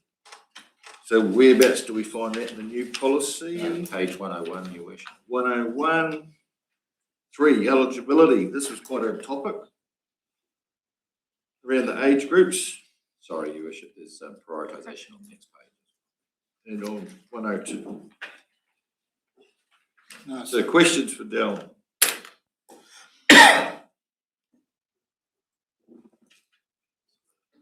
Councillor Catherwood. yeah, so it's something that I've brought this up a couple of times, and it's about rental rates. Community housing portfolios run at cost recovery. I've brought it up in the past as such, and it's rates neutral activity, but I remember I got a reply when I inquired about this at some stage. We'd set a percentage, a maximum percentage on an increase, is that correct? Formal policy, I don't see there's a set percentage increase. Through Your Worship, the percentage increase was set during the LTP. And The last LTP. Yes, and that was based on the projected works program and the projected costs. So it wasn't, we've got a policy that says it's supposed to cost recovery. And I think that set in motion the increases for the next 3 years, and then that'll be being done again through the next LTP to say, well, this is the capital works program, this is what our costs now are, this is what the rentals have to go up by to be cost neutral. So it's not so much in the policy, but around these flats are supposed to be full cost recovery from rentals. So whatever the costs are that feed into that, including the level of capital program that you guys approve, will then result in what the rental increases need to be. Because they're just cost recovery, not market or anything else. So it's not Okay, actually so the what's- policy is not setting a percentage. No. The policy sets that we should be fully recovering the cost of these activities from the rentals, and then you have different processes to look at the capital works programs and other things, and the level of service you're setting, which will then determine, will But then- result in what your rentals So are. then, so then the policy setting, using the wording of cost recovery, so it is rates neutral activity. We end up in a situation this year where we've increased, as an example, I think Mowaaka community housing rate has increased by $500, let alone just the rates increase alone is over $1,000. So where's that loss come from? Where's that getting funded from? Doesn't go anywhere, it stays in that account. So when we come back to you with what we're setting the rents are for the next 3 years, that will be we'll be looking at how that is recovered. So you make a decision on that. And whether you decide to say it's not fair for those future ratepayers to pay for that, or some other decision, that's ultimately going to be a council decision when we bring you back this is the state of the budgets, this is what we're projecting for the next 3 years. And that's a good time to sort of, I suppose, give an indication of what the rental increases would be. But they're still looking pretty competitive when you look at the dollars very. versus what you can get out. Councillor Grant. Yeah, through you. The age thing isn't the only, it's only part of a metric. It's for seeing if you're eligible, isn't it? So, and I read in there somewhere that if, say, someone, in that lower demographic, 25 to whatever it was in there, and then an older one came on the waiting list, there was a process? You take priority one first.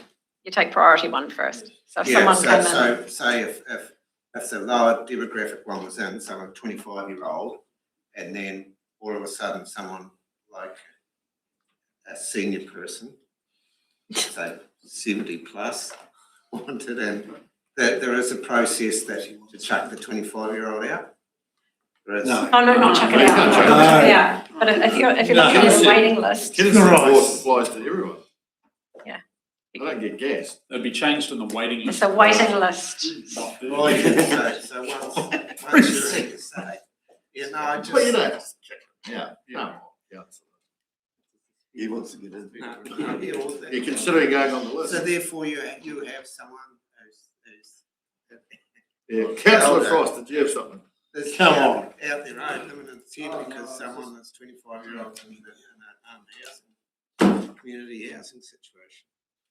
But we don't kick anyone out now. Councillor Frost. Just asking for a friend. To Jill's point on page 108, 3.3, the rental rate will be determined by a review of current and anticipated maintenance and renewal costs every 3 years as part of the council's long-term plan process. And to Bruce's question, 5.4, priority level 2 tenants shall only become eligible when the unit has been vacant for more than 1 month. Each priority level 2 application will be considered on a case-by-case basis. All this stuff's in here. It's all weird.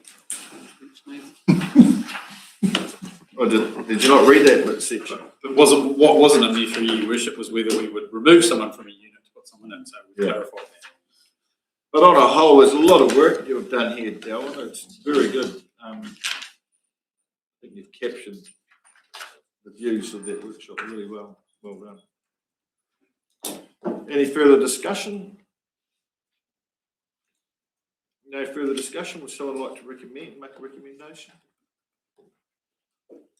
Councillor Kennedy. Happy to move 1 and 2. Happy to second. Have the second by Ms. Councillor Harrison. Put it to the vote. All those in favour? Aye. Carried. Unanimous. Right, we'll just slip in. It's 3 o'clock now, but Steve having the staff think about. We'll jump into item number 9. It's a road closure at High Toast stopping. Road stopping. Closure? Stopping, not closing. It's a technical term. Technical. Road closure could be for a temporary period, whereas stopping is permanent. Kia ora, Ramia. Yeah, Ramya. Ramia. Yeah. Welcome. Yeah, Good afternoon, Your Worship and councillors. My name is Ramya, Development Engineer. I am joined by James Allison, Roading Manager. Today I am presenting the road stopping request for the unformed legal road on Vairi Street, Kaitangata. The purpose of this report is to seek council approval in the principle to progress the road stopping process for approximately 4,000 square meters of unformed legal road. Council received a request from the adjoining landowners to stop a section of the unformed legal road. The road stopping is requested to enable proposed dwelling that part of the preferred building platform extends into the existing road reserve. City Forest, as the adjoining landowner, has confirmed they have no objection to the proposal. Staff have assessed the request and considered that the sections of unformed road is not required for council, current or future roading network. And there are no utility services within the proposed area, and no other affected parties have been identified. The application have also acknowledged that they will be responsible for all costs associated with the road stopping process. If the report is up to today, the proposal will proceed through the statutory road stopping process under Schedule 10 of the Local Government Act 1970. This includes public notification, consideration of any objection received, ministerial approval where required, and an independent valuation of the land. There is no financial impact on council as all the cost will be met by the applicants. Staff therefore recommend that council approve the recommendation contained within the report. Thank you, Your Worship. Thank you. Open to the question. Councillor Brown, your community of interest, you got the call. This isn't a question, but it's pretty straightforward, and costs, said, are gonna be, picked up by, the applicant. No one's opposed it, so I know it's a bit early, but I'll be prepared to move. Yeah. on to recommendations. Yeah. The way Councillor Cathwood threw his arm up, I think there's something coming. We'll be here till 5 o'clock. No, I've got a question. Just about dislocated it. This is one we, my question was there, do we get the value of the trees that are growing on our land? No. Curious. We didn't lease that ground. Well, we might get a bill, so be careful. It's true though, isn't it? We're growing forestry on our land. Well, through you, Worship, we've got a policy on unformed roads, and it's effectively utilised by the adjacent landowners for whatever else they're using it for. So we wouldn't want the liability of maintaining all of our unformed roads through people's farms and forestry lots either. You may not appreciate this, but it's a secret. Any further discussion, councillors? I think it's a very well presented report, pretty self-explanatory, so there's no further discussion. Would someone like to make a recommendation? Councillor Graham? I'd like to move all recommendation 1 and 2.1 through to 2.4, please. Do I have a seconder? Councillor Harris? Sorry, a bit slow today, Dean. I am a bit. Councillor Cathwood's shoulder. Just a wee bit more discussion. Councillor Harrison, sorry for my ignorance. You're a resident down in Kaitangata. You okay with all that? Yes, there's no cost to council, so we have no problem with seconding that. Were you going to second too, weren't you? Yeah. No. Any further discussion? If there's no further discussion, I'll put it to the vote. All those in favour? Aye. Unanimous, carried. We'll now break for afternoon tea.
Welcome back, councillors.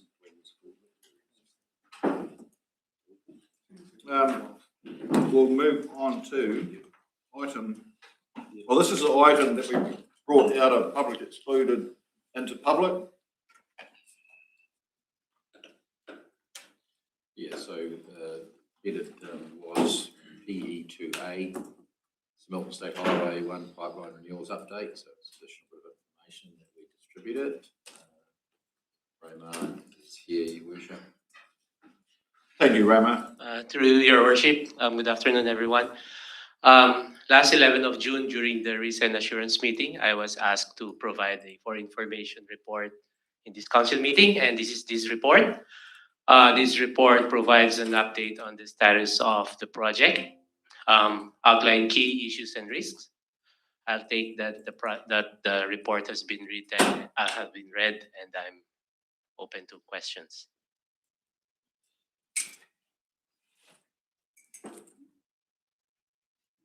Right, councillors, any questions? Rama. Councillor McCroster, you must have something to community of interest. I don't know whether Roma really wants me to ask. So will this, the timing on this, is it pretty accurate, Roma?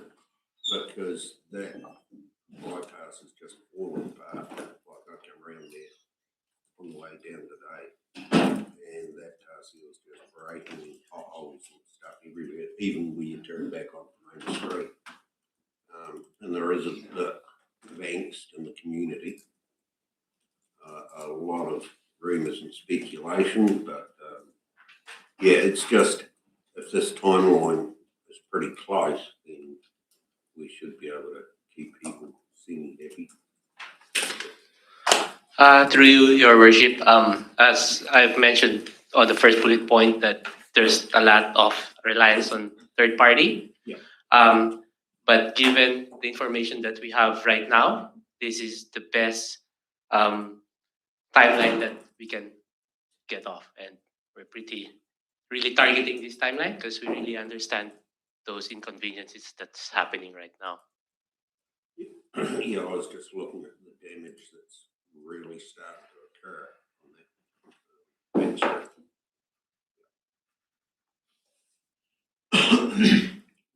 Through you, Worship. So our team are fully aware of that, and the roading operations team are monitoring it pretty much daily, particularly as James travels that route every day, and he is giving us an update, but we are aware, yes.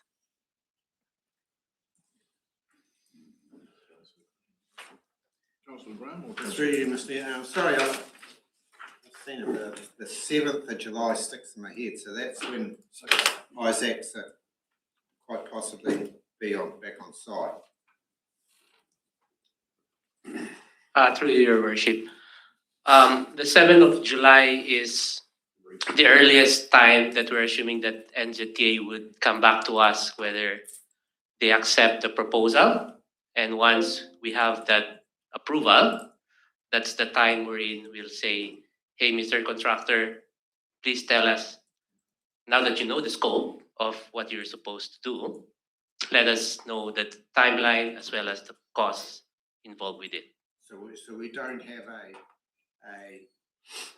for want of a better word, a completion date, if they get back on that time. There's quite a few dates here that didn't say. Through Your Worship, so like most of the projects, a scope has to be firm first before we could be able to commit the timeline and the cost. Yes.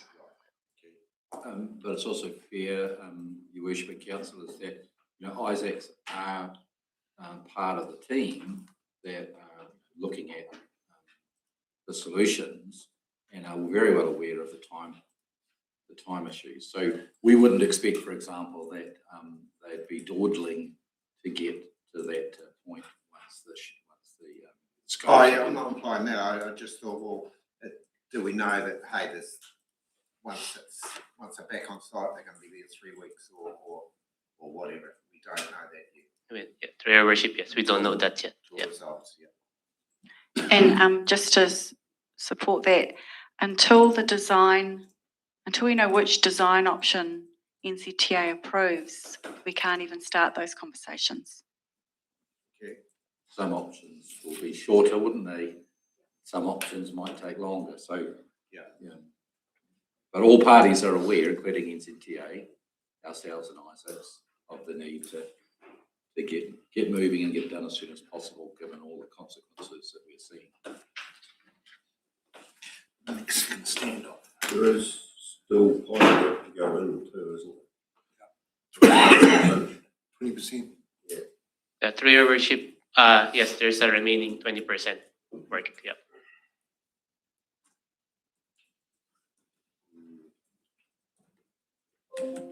Any discussion, questions? Councillor Frost for Roma and part of your community of interest. Let's move on, let's finish the better, I suppose. I'm a little bit disappointed here that NZTA haven't taken our recommendations to improve the road with the seriousness it deserves, and just replace it for widenings. You're probably going to have a pothole in Main Road and Main Street for years to come. The only thing, That answers your question. yeah, the only thing, Your Worship, for that one would be like, there's quite a few complicating factors involved. And it's probably not as black and white as what you just suggested, Councillor, that there are quite a bit of inputs and factors involved in determining what the actual best solution is. And that. Councillor. Yeah, another thing, like ground conditions under there have always sort of been blue, swampy, but has it changed at all, apart from the fact that we've got down one side? As the ground conditions will have been what they always were, will they not? Through you, Your Worship, we did investigations, and it was known to the tenderers at that point in time. However, on what you're alluding to, whether there's other factors affecting it and causing this, that discussion still needs to be done between the contract administrator and the contractor. So that's still in progress. Because the biggest problem will be if you try and compact anything, you're going to move what's already in the ground. Through you, Your Worship, that would be part of the design as well as the review of the methodology once the contractor submits that to the project team. So, yes. Councillor Campbell. Where are we at communication-wise with the affected community that most affected? Where are they at? I mean, we've been very careful with communicating, and even the affected business, the main business that's there as well, is very recent, face-to-face conversations as well. So, where we got to on this and the conclusion we reached around what was important, which was to be as fast as possible to get the project re-going, given that the tools were down and everybody would see that. We were very conscious of the communications and the messaging. So we're trying to be very informative about things. That's what this is here. This has been taken into external communications as well. So we're trying to keep people up to date. Definitely communicating. Okay. Any further questions for? If we get back on track and continue on with the pipe work, can we start reinstating seal from the bottom end up or from the whole square end up so that it's keeping in conjunction with the timeline as where it's going? So instead of just doing all the pipe work and then having to go back, can we start at the other end as well and have like two groups working? Through you, Your Worship, I'll try to answer that first. So that methodology would greatly depend on the solution that NZTA would agree. Because again, there's different options to repair the road. So at this point in time, I won't be able to comment on that Who knows? unless, yeah. Thank you. And just to support that, as mentioned in the report, we are reliant on third parties and remembering that the state highway is not our asset. So it's NZTA's decision on which methodology and design they choose to go with.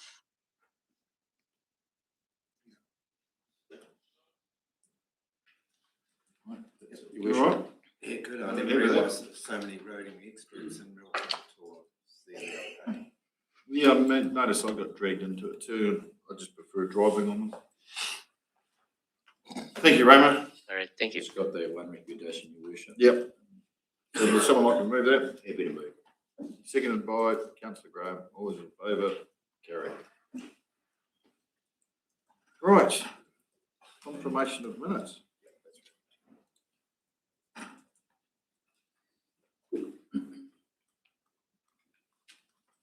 Yep, well, the minutes of the annual plan meeting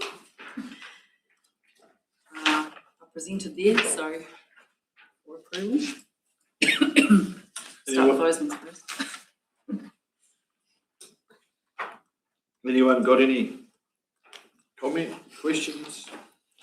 Page 115. Actually, probably about here, I should like to express my thanks to Angela Ferguson for doing those minutes of the 2 days of those meetings in my absence.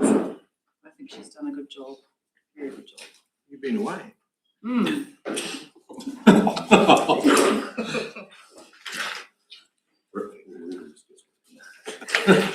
So, if anybody, I presume you have well read these before now. Anyone say any different, that they're not a true record?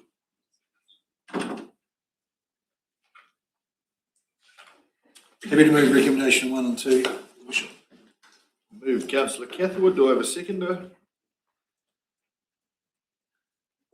Councillor McCrosty.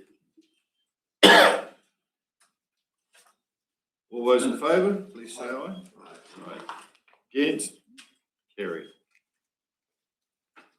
Page 163, 153, I've jumped the gun.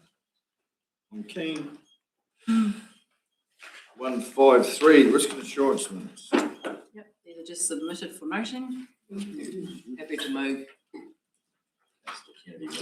Councillor Kenny moved, seconded Councillor Catherwood. Any further discussion? No further discussion. All those in favour? Against? Carried.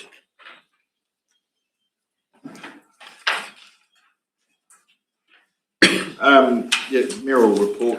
I'll take it as read.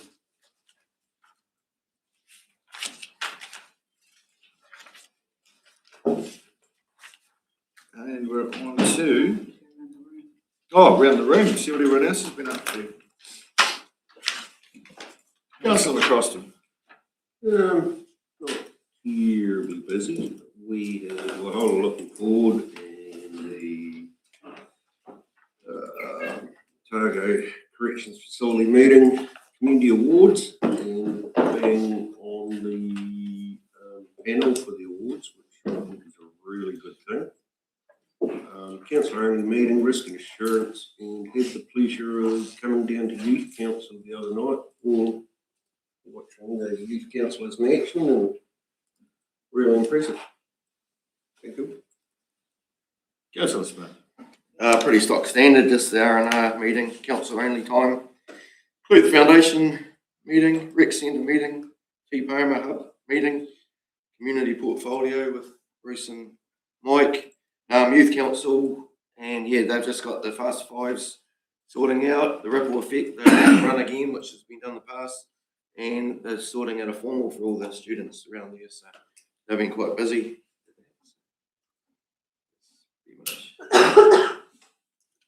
Not too much out of the ordinary for me. Council meetings, council only, risk insurance. Portfolio meeting we had was great, and just a few local service requests, local issues that I've dealt with through the staff. So that's about it. Same as everybody else, really. Attended all the meetings, the community service awards. interviews, which was really good, and attended the awards itself. Did some assessor training, and a couple of LGNZ briefings, as well as being involved with Youth Council. So, and the meeting with the Tipo Trust. Just me.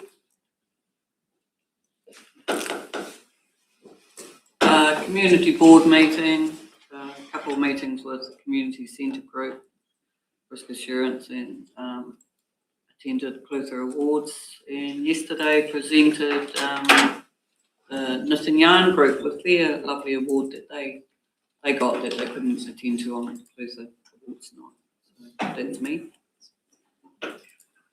Clinton Community Committee meeting, finance portfolio meeting, and the community awards last Thursday night.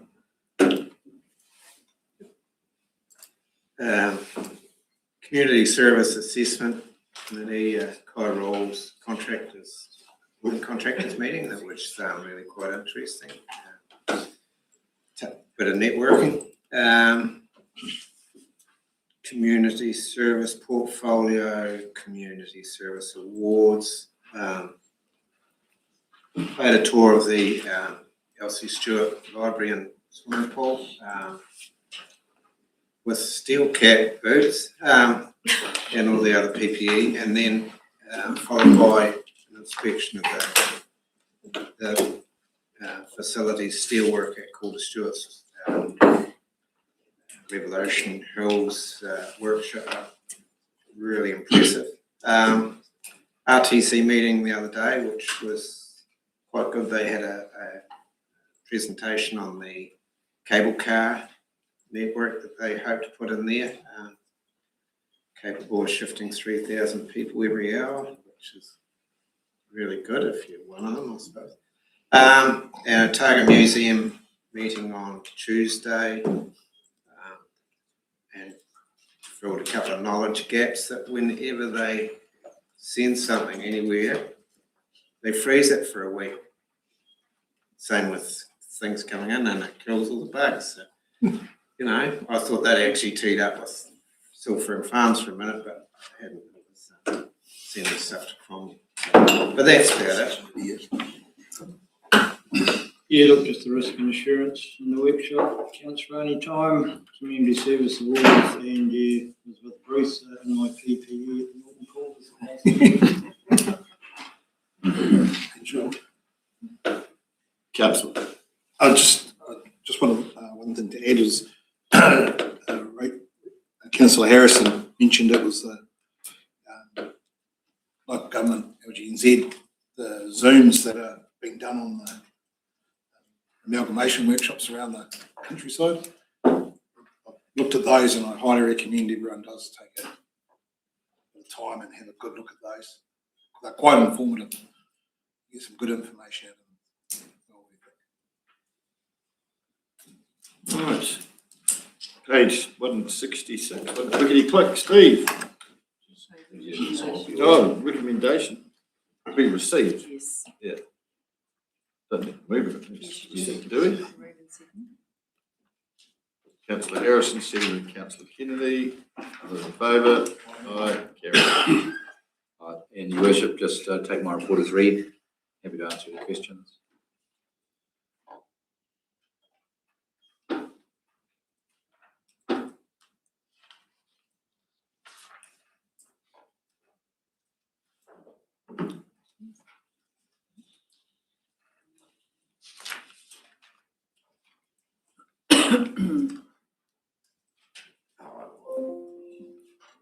Can't see you go through not answering any questions.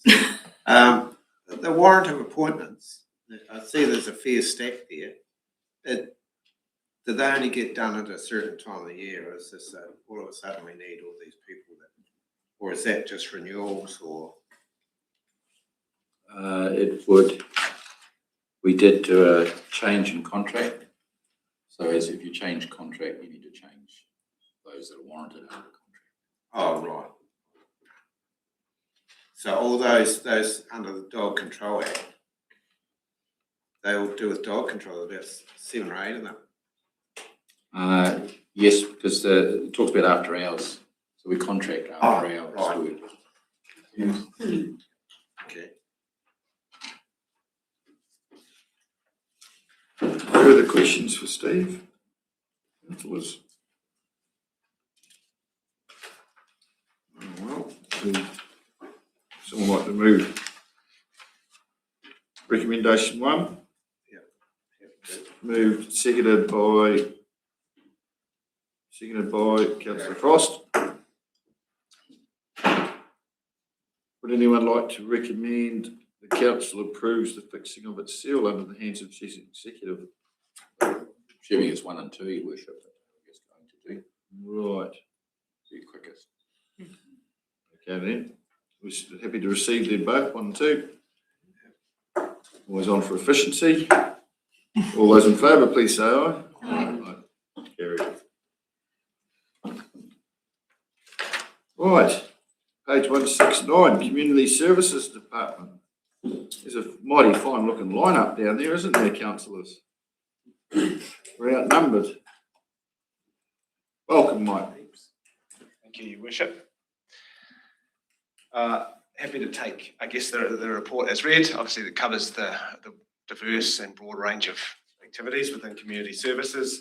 I've got just most of the team leaders, managers are here, not everyone maybe, but some of whom would like to speak to their sections. Some are just happy to answer questions. So just happy to work through it as quickly as we can with you. Yep. Cool. I know you've had a busy day. So the first section is I guess, the GM's section, so department overview. Happy to take any questions on that. You might have highlights.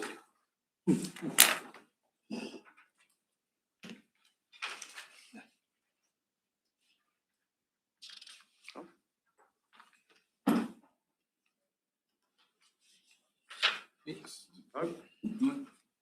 Okay. Thank you. We'll move on to, so section 3 is visitor information. So that is Angela, who's sitting up the back. So I think she's happy to take any questions. You might have. Mike.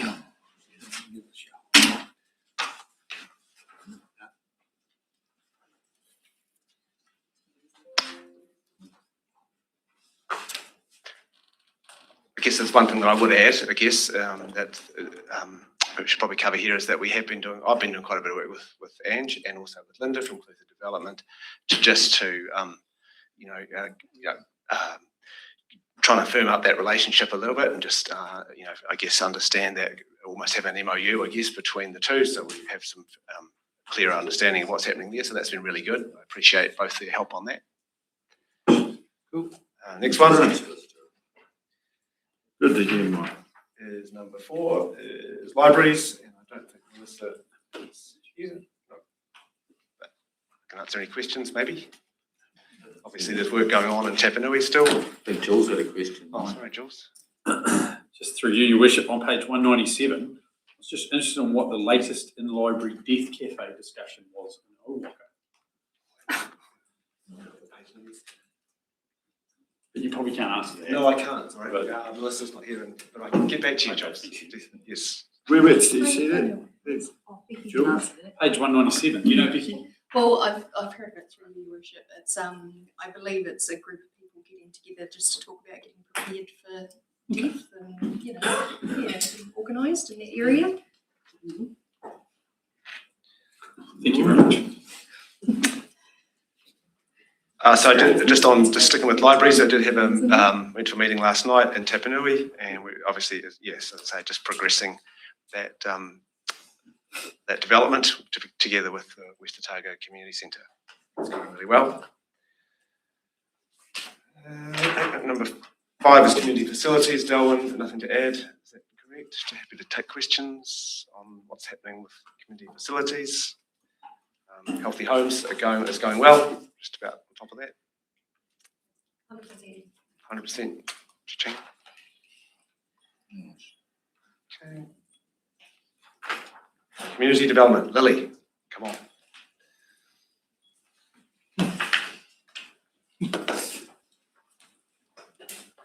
Any.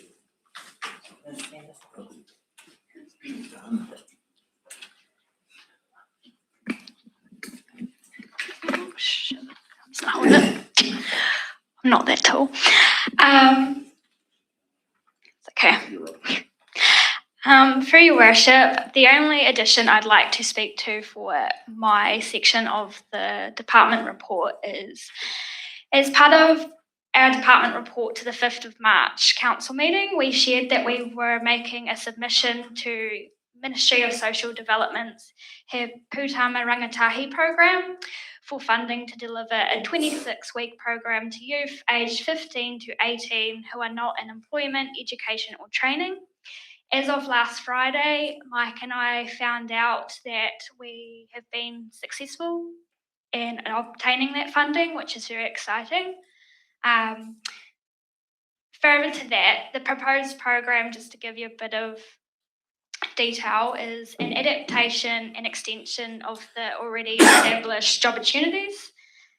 It will have a stronger emphasis on holistic wellbeing, structured weekly engagement, practical life skills, and supported transition into employment, back into education or further training. I have Eden here that can elaborate a little bit more on how the program will look and can speak to the job opportunities part of our report. Otherwise, we will take questions after that.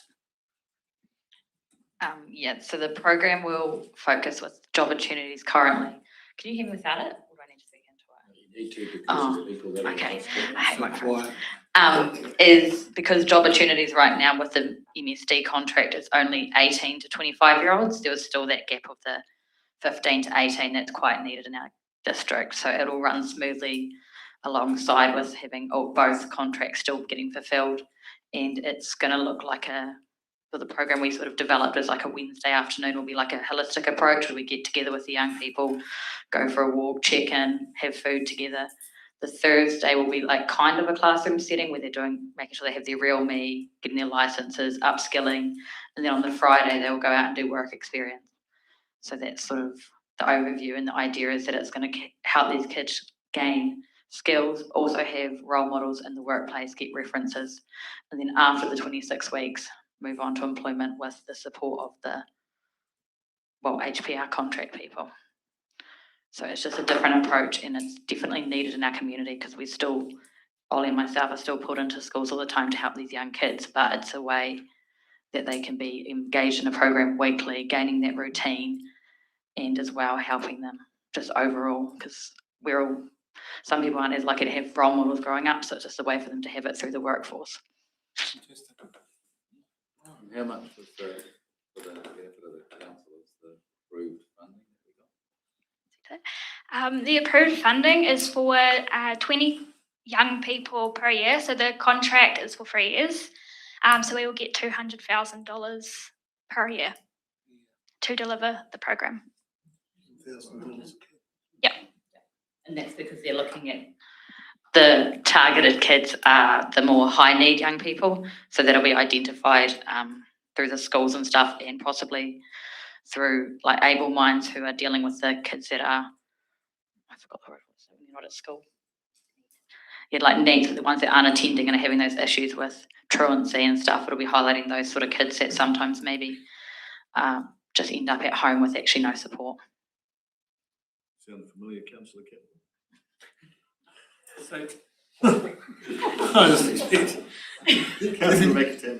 you just said that you're going to look after 20 kids. It's the first part of that program. What sort of numbers are out there of the over 15s to 18s? Do you know? I don't have like stats, but generally speaking, we come across quite a few in like just our area of work that get referred. But there's plenty of kids that are probably at home on Te Kura in our community that are not engaging with school that this would benefit, because if they're not at school and they're doing Te Kura, it's sort of hard to get that routine. So when you said you're going to be doing some sessions, are those kids going to be all over the district? Yep. Yeah. He's There'll be quite a few. Yeah, there's probably quite a few others, isn't there? Potentially. Yeah, and it's going to be the aim with Lily, and it's been looking at different areas. So depending where the kids are, it's just utilising the area and getting, like, picking the kids up and getting them there. Ollie and myself do a lot of ensuring that the whole district is covered in our role. We bring them to one place. Yeah, that's what we currently do with job opportunities. Probably worth mentioning, part of our funding and the proposed budget that we put forward as part of the procurement for this contract was for a van. So part of our funding will go towards having a van that we can go in, a 12-seater, to go and support with picking up these young people to whatever location. And I guess part of the success, I think, of the program or our application was our ability to use, or our plan to use community halls across the district. So, yeah, so it's worth noting.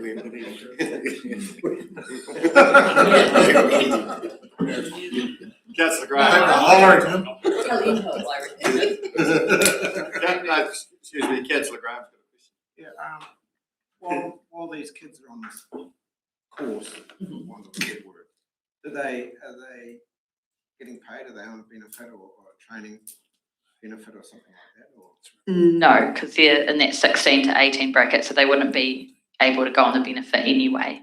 So it's almost like in a way, it could be like an alternative education for those kids that aren't engaging in school, with the outcome being either helping them integrate back into school or a different training program or gaining employment at the end of the course. So it's kind of like how I see it, is job opportunities helps like 18 to 24 that are on the benefit, and then this is like the younger ones to try and prevent the benefit sort of stuff. because there used to be, and I'm thinking specifically about that, some of the Salvation Army training programs, and the ones that used to get on that sort of target group, but they were entitled to a training, some sort of training benefit, what if they were enrolled in that course, and that was like the 15 to 18 group to sort of bridge that gap. It hasn't been put on this one, but there could be incentives some other way looking at it. Okay. Any further questions? Well, I certainly won't let Eden get away this lightly. Eden's in the closing stages of her role at Job Opportunities. It's her third time at leaving Job Opportunities. So I think she says last every time she leaves. But on behalf of the Clutha District, Eden, thank you so much for your contribution to the Mayor's Task Force for Jobs and Job Opportunities and what you've done before today and the remainder of the week. So we wish you well on your endeavours. She's off to the UK for a bit of a sabbatical, and then she's carrying on her role with Job Opportunities in Christchurch when she gets back. Mayor's Task Force for Jobs, the national contract. Yeah. So I'd just like to give Eden a round of applause I'll just highlight Ollie's obviously carrying on with the contract. So any questions, talk to him after the 1st of July. But as a roundup, I think you saw that graph that I sent out in the Clutha District. We're lucky, and I will highlight that Heidi from MSD is a big support for us. But this year, since the 1st of July last year, we've helped 42 young people off the benefit, which is pretty handy for our economy and helping overall. So the work that happens is awesome. So it's just trying to keep our 1-year contracts rolling over. Thank you. I'm sorry, Eden, when you go to the national contract, does that mean we get differential treatment for programs moving forward? Yeah, on that, but I'm sure we can work something out. Thanks, Lily and Eden. I'd just like to acknowledge, the work that Eden and Lily both did towards that applying for that additional funding, and together with Clutha Development played a really pivotal role in that. I don't think every district that applied was successful, so it was quite competitive. So and they really liked our method and our application, which these guys developed. So it was really good team effort in quite a short space of time. So next section is aquatic services, which is Holly, who is here. I'm starting to note a direct correlation between Holly going on holiday and having issues at the pool, but we got those sorted, didn't we, Holly? So happy to take any questions, I think.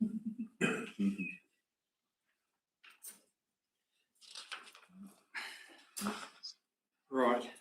Right. At the last meeting or the annual plan, we voted we were going to shut down Milton. I have had the inkling in the community that a private group in Milton might be going to have a crack. Yeah, I've heard the same thing. Your worship. Any news on that? I don't have any update. Jill's passed that on to me. It is on page 187 in the Milton Pool update. However, a recent request from a community group to open the pool themselves over the coming summer means that staff will instead focus on supporting this initiative. So issues to be worked through. Yeah, I've been back to them, and but I haven't yet to receive a response. So I need to chase up on that in terms of what that might look like. Good job, Larry. Will it, yeah, because I'm wondering, will it mean funding? We've obviously decided we we're going to fund it. That's a challenge that we will have when we're working with them, is to see what they actually mean, and whether we have to come back again or not. But we've said that's what we do. We respond to what the community requests, and that's just normal. We just need to investigate what it means. It might sound all right, but if it effectively meant funding it to the amount we're going to be again, well, we know we wouldn't be making that decision ourselves. So we're just doing that. We're just doing the homework.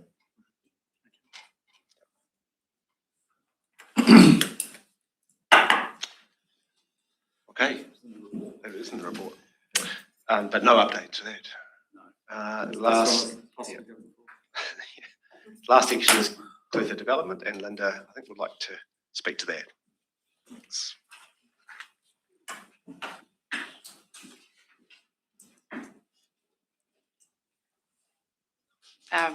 Thank you, your worship and councillors. I'll take the report as read, but I'll just provide a couple of updates. Just following on from the round table discussions that we've had with our businesses, we've actually put out our business confidence survey, which we hope will pick up some of the smaller businesses that didn't want to take part in those initial discussions. And so far, to support the work that's being discussed across that group, there's a significant number of the responses so far that are planning investment into their businesses and also increasing the number of employees. So it adds to the already identified themes and challenges that the wider group have identified, and especially, I guess, the immediate challenges which are around worker accommodation and rentals. And also following on from that theme, we've had a couple of discussions also with individual businesses around some business expansion and also some major development, which also brings in worker accommodation and jobs as well. The good news of today, just of 2 o'clock today, the Minister for Tourism and Hospitality has launched round 3 of the Tourism Boost Fund. And if you remember, as an RTO, we're part of the Southern Regional 8 RTO collaboration, which is how government are funding tourism now. And over those round 1 and round 2, Southern Way received just under $1 million, and round 3 has a total of $5 million available. And I'm sure that Southern Way will be putting their names forward again. It's focused on attracting visitors from, particularly in association with us, from Australia. And as you've seen in some of the Infometrics latest quarterly update, that there's been a significant increase in international tourism spend. And just within the last month, we've also had wholesale from Australia and France visit us and have spent some nights in the district too, to be able to continue to promote our products. Sorry, Linda.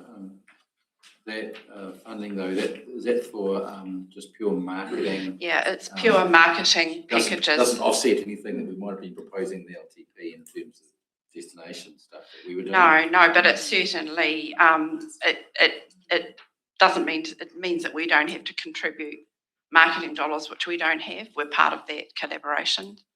As I've said before, I think our contribution as an RTO to the collaboration is 15,000. We all contribute 15,000 as well as the 3 airports. Yeah, and so that enables this to happen. And we all, and Southern Way also contract an advisor and facilitator to make all that stuff happen. Yeah. Also, just an update on the land and house package. Been working with Clinton. They're speaking with potential landowners that could have these sections available that could be included in the package. And we've also been contacted by the Southland District Council, and their community boards are interested to come back and do another district tour that we did last year with Gore and Invercargill City and Great South. So we're just looking at that as well. I'm happy to answer any questions. Questions for Linda? Councillors? I suppose keep identifying this. The jobs are here, demand is there, and it just keeps repeating, isn't it? Houses, worker accommodation. Yep.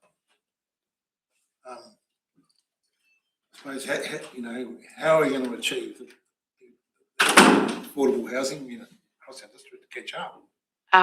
I guess we've got to look at the investment proposition. A few years ago, we did do some work around worker accommodation village type options. And I think we had lots of conversations with the businesses. So the businesses at that stage weren't willing to invest in the solution, and that's what we need to be doing now. And one of the businesses that we're talking to realised that as part of their development, they need to look at worker accommodation. And so there's a bit of a change and a shift because we can't do it on our own. We've also talked about different ways in which we could manage the longevity and different models that could support that. And there could be things like community housing trusts and things like that we haven't explored further, but there could be other community-led vehicles. But part of the solution is the investment by our businesses. Privateers. Yes. Yeah. But it's active now. Like it's not something that we say, oh, it's policy work or something like that. It's going to take time to do it. The need is there now, and we're putting a lot of pressure on ourselves to the businesses in the industry and just looking for the solutions because it's quite clear that we can't let the market just sit there because it won't do anything. And we do need to stimulate, influence, cajole, persuade to try and fix this massive gap we've got about worker accommodation, and because it's essential to a number of those platforms about getting those jobs filled. So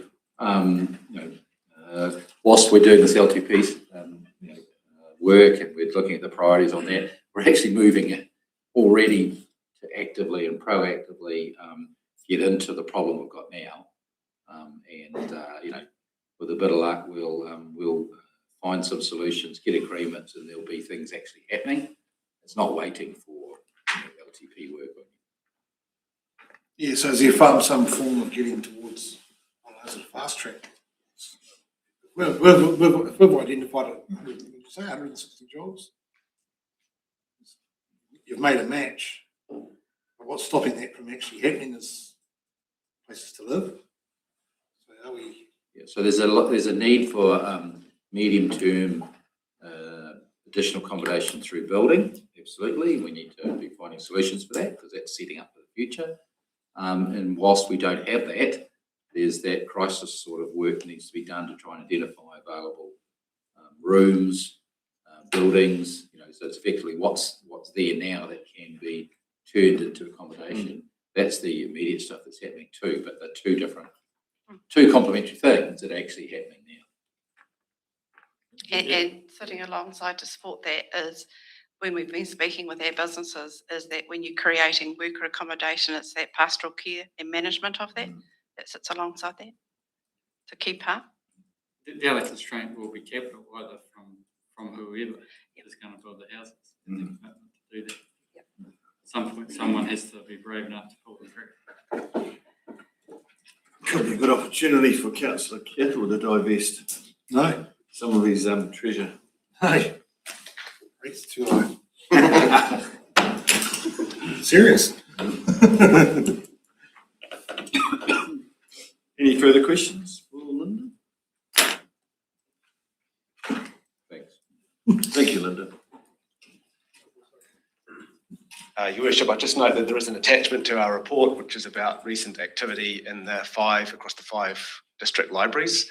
Obviously, the library staff are very proud of all the various things that go on, and they put quite a bit of time into preparing this information. So happy to provide it to you. Happy to. We're looking for other ways, I guess, to make this available, but happy to take any questions or any comments.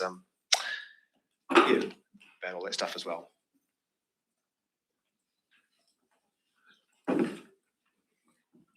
Otherwise, that's us. Good. Thank you. Thank you. Just the resolution. Yep, to receive the report. Would someone like to move that? Councillor Graham. Seconded by Councillor Frost. All those in favour? Aye. Carried. Thank you. Welcome, Sharon.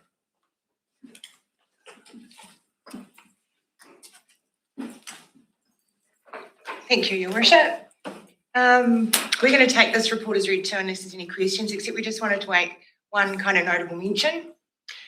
Since writing this report, Yay has resigned his position with us and he will be finishing on the 17th of July. No. And we just want to thank him for his contribution and say he will be missed.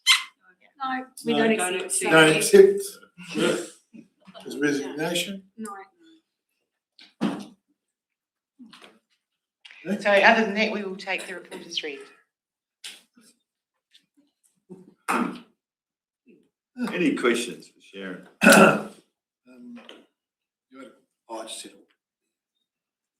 a little feedback. Residents, I just had a bit of feedback. Resident surveys is done by phone, yeah? Correct. It can be done voluntarily online as well, I believe, but the actual contact is a phone. Yeah, so the phone feedback is, I had 2 elderly residents down my way that came and asked me, they couldn't understand the person on the phone, therefore cannot fulfil the survey. And hung up. If I might add a comment to that, Your Worship, if I may. They did understand through the district council, but that's about all they understood, and they turned up. And I said, what? And I said, they were asking you certain questions. They couldn't really understand what they couldn't understand. Their English, they couldn't understand. Through you, Your Worship, we've had 4 complaints during the course of the survey, which finished last night. Where we've got those complaints, we've actively followed, we've immediately followed up with the complainant, and that's been useful in that because we've got telephone numbers from them, we've then referred it immediately to the provider who can then actually listen to the recording. Yeah. And that's led to a course of action where required. So that's how we're dealing with it. We take it seriously. There will be a debrief with the providers at the end to ascertain or evaluate how things have proceeded with this, and that's how it's being dealt with. So if your people want to get in contact with us, your council will follow through on that as well. See, yeah, so I was thinking that's great. So that's good. That's good news. But does the provider provide the data of which surveys were answered and never were fulfilled? We can get that information. Yeah, I think that's an easy way to, because there'll be a bunch of people that we won't even know about. Sure. There will be a bunch of unfulfilled surveys. We'll incorporate that into the post-survey review. But they don't have, through you, Worship, don't have to meet a certain number of brackets. So yeah, so they still we've got to get a certain number of response over different demographics. That's the case. So 300 surveys were completed as of last night, and I think approximately 20. There were 20 voluntary online contributions independent of phone survey that were completed. But we can actually get the stats on those that didn't complete. Yeah, answer, but didn't. Yeah. Yeah. It's a valid service level question. If we, had 300 that were completed and another 200, had that experience. Yeah, maybe. Then we would have an issue, wouldn't we? Yeah. And, so it's in our interest to, just ascertain those statistics. So that was the resident satisfaction survey. Yeah. Yeah. I had an interesting experience 2 mornings ago when I popped in to get a coffee at the local night and day, and the local girl said to me, "Are you doing a survey?" I said, "There's a resident satisfaction survey out." She goes, "Well, someone rang me last night and she said, I didn't know whether they were scammers or not. So I asked them the question, do you know the name of the mayor? And they couldn't answer it, so she hung up." She thought it was a scam. There you go. I thought it was a scam, so there's some feedback. Yeah. It might have been the accent of So You she know what just I hung up, yeah. Through you, Worship, I think that's actually quite informative because, it is a legitimate. Yeah. I would do it, not necessarily that way, but I would look for the bona fides of the people. So that is, that sort of input, which I consider positive feedback, will be really useful for the future. So pop on night day and ask for Hayley Lane. She'll tell you all about the experience. I got it. Yeah. Scam. Any more questions?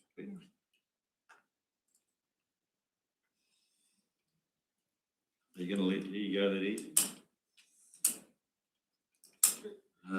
That's all totally up to you. It's all private stuff.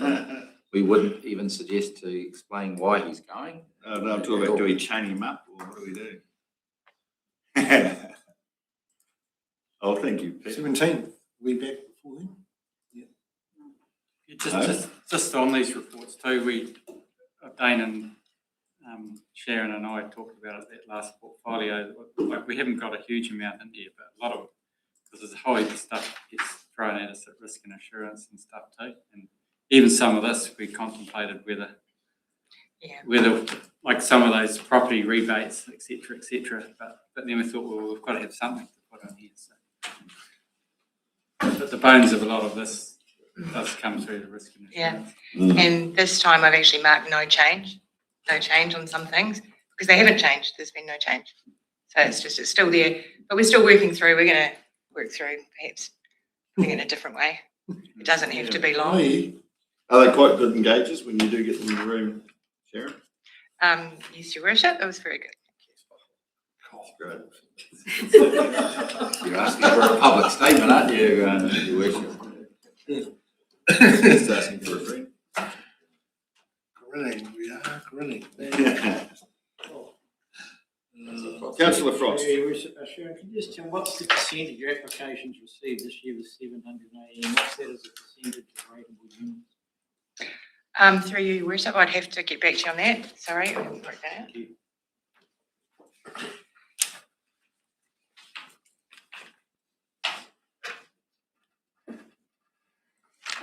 Less than 1%, you know that.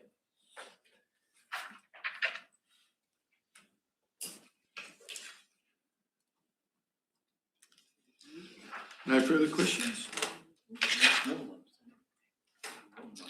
Would someone want to move their recommendation?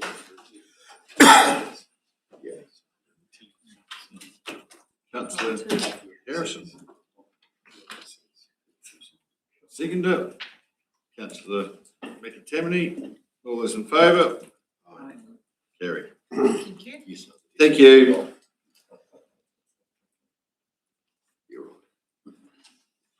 Right. There's 218. Malcolm, do the short story for this one. Malcolm. Welcome, Malcolm. So, through you, Your Worship, the report probably needs to be taken as read, but you'll also notice that we've seen some pretty major changes around some of the staffing. We've managed to pick up an admin person for animal control. Brigitte Cropper is her name. We've had Jill Woods has now moved through to the team leader for our regulatory admin team. Of course, she's been here for a long time, so carries a wealth of knowledge for that role.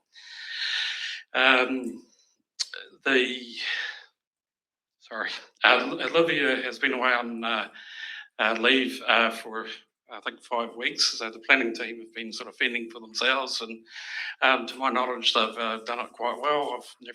I haven't come across any real major problems with them. Every issue's been able to be worked through, and they've been pretty minor. Animal control, I don't know, for the councillors that were here last year, we had quite a major crisis when we put out the new registrations last year. This year, the system appears to be slowly sort of ironed out, and I believe that the accounts are all ready to go for the 1st of July. So that's a huge bonus.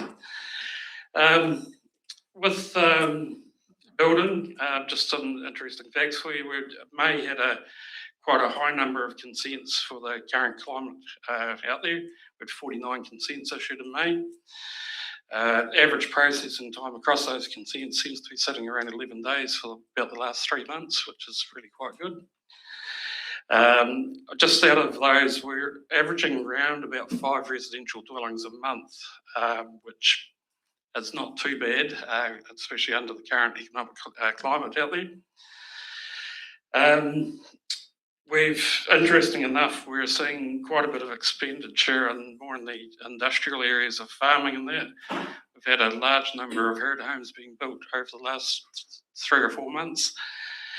4 dairy sheds come through in the same time frame, considering we've probably seen 4 in 10 years before that. That's quite a big thing there. I do believe there's only been 1 or 2 conversions, though some of them are replacement sheds.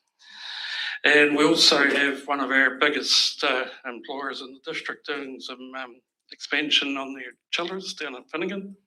That's quite a major project. We've just had the application start flying in this week for that. So I guess open to the floor for questions. Thank you, Malcolm. Questions from Malcolm, please. Clarification to ask on the statistics around dogs in the districts. You've got total dog owners 39,587. Is that number correct? 6,267 dogs. That sounds like a misprint on that one.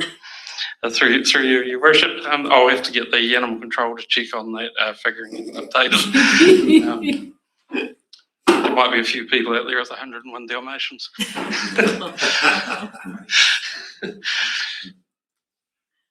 Question. Oh, sorry, Graham. Councillor Graham. Yeah, through you. There's a couple of land use consents for a red wind mast to collect data for potential wind farm. Where are you allowed to tell us where that is? Confidential. Through you, Your Worship. I'm not actually familiar with that part of the process. I wouldn't say it's top secret. I mean, I would imagine it's probably more to do with down the slope down area, but I couldn't guarantee that. I can come back to you with that answer. Yes, please. I could probably give you an heads up on that. Malcolm, do you get to meet with your portfolio holders for building and regulatory much, or have you met with them at all? Short time. I haven't personally met with them, but I know Olivia was dealing with meetings with them, but more than happy to attend if invited to. Yeah. No, just asking if you'd been attended any of that. Only when one of them goes bowling in the door and asks horrible questions. I mean, to be fair on that, we do get the odd councillor that's come and see us, and I believe we've been very lucky over the years because as councillors can only really ask us questions and not tell us what to do. I believe we've been very lucky in this council, and that's what it is. Councillors have come and asked what the situation is and supported the team as well. So I think that's really good. Sounds like we're in credit. For now.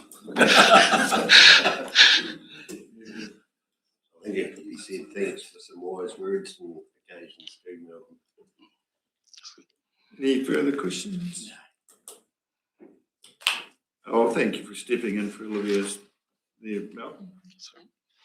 Would someone like to move that recommendation? Councillor McCrosty, seconded Councillor Frost, all those in favour? Wonderful. Thank you, Malcolm.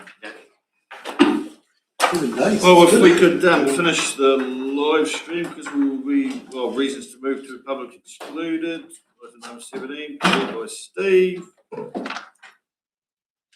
Resolutions 1 and 2, Your Worship. Would someone like to move those? Councillor Kennedy, Councillor Harrison, all those in favour?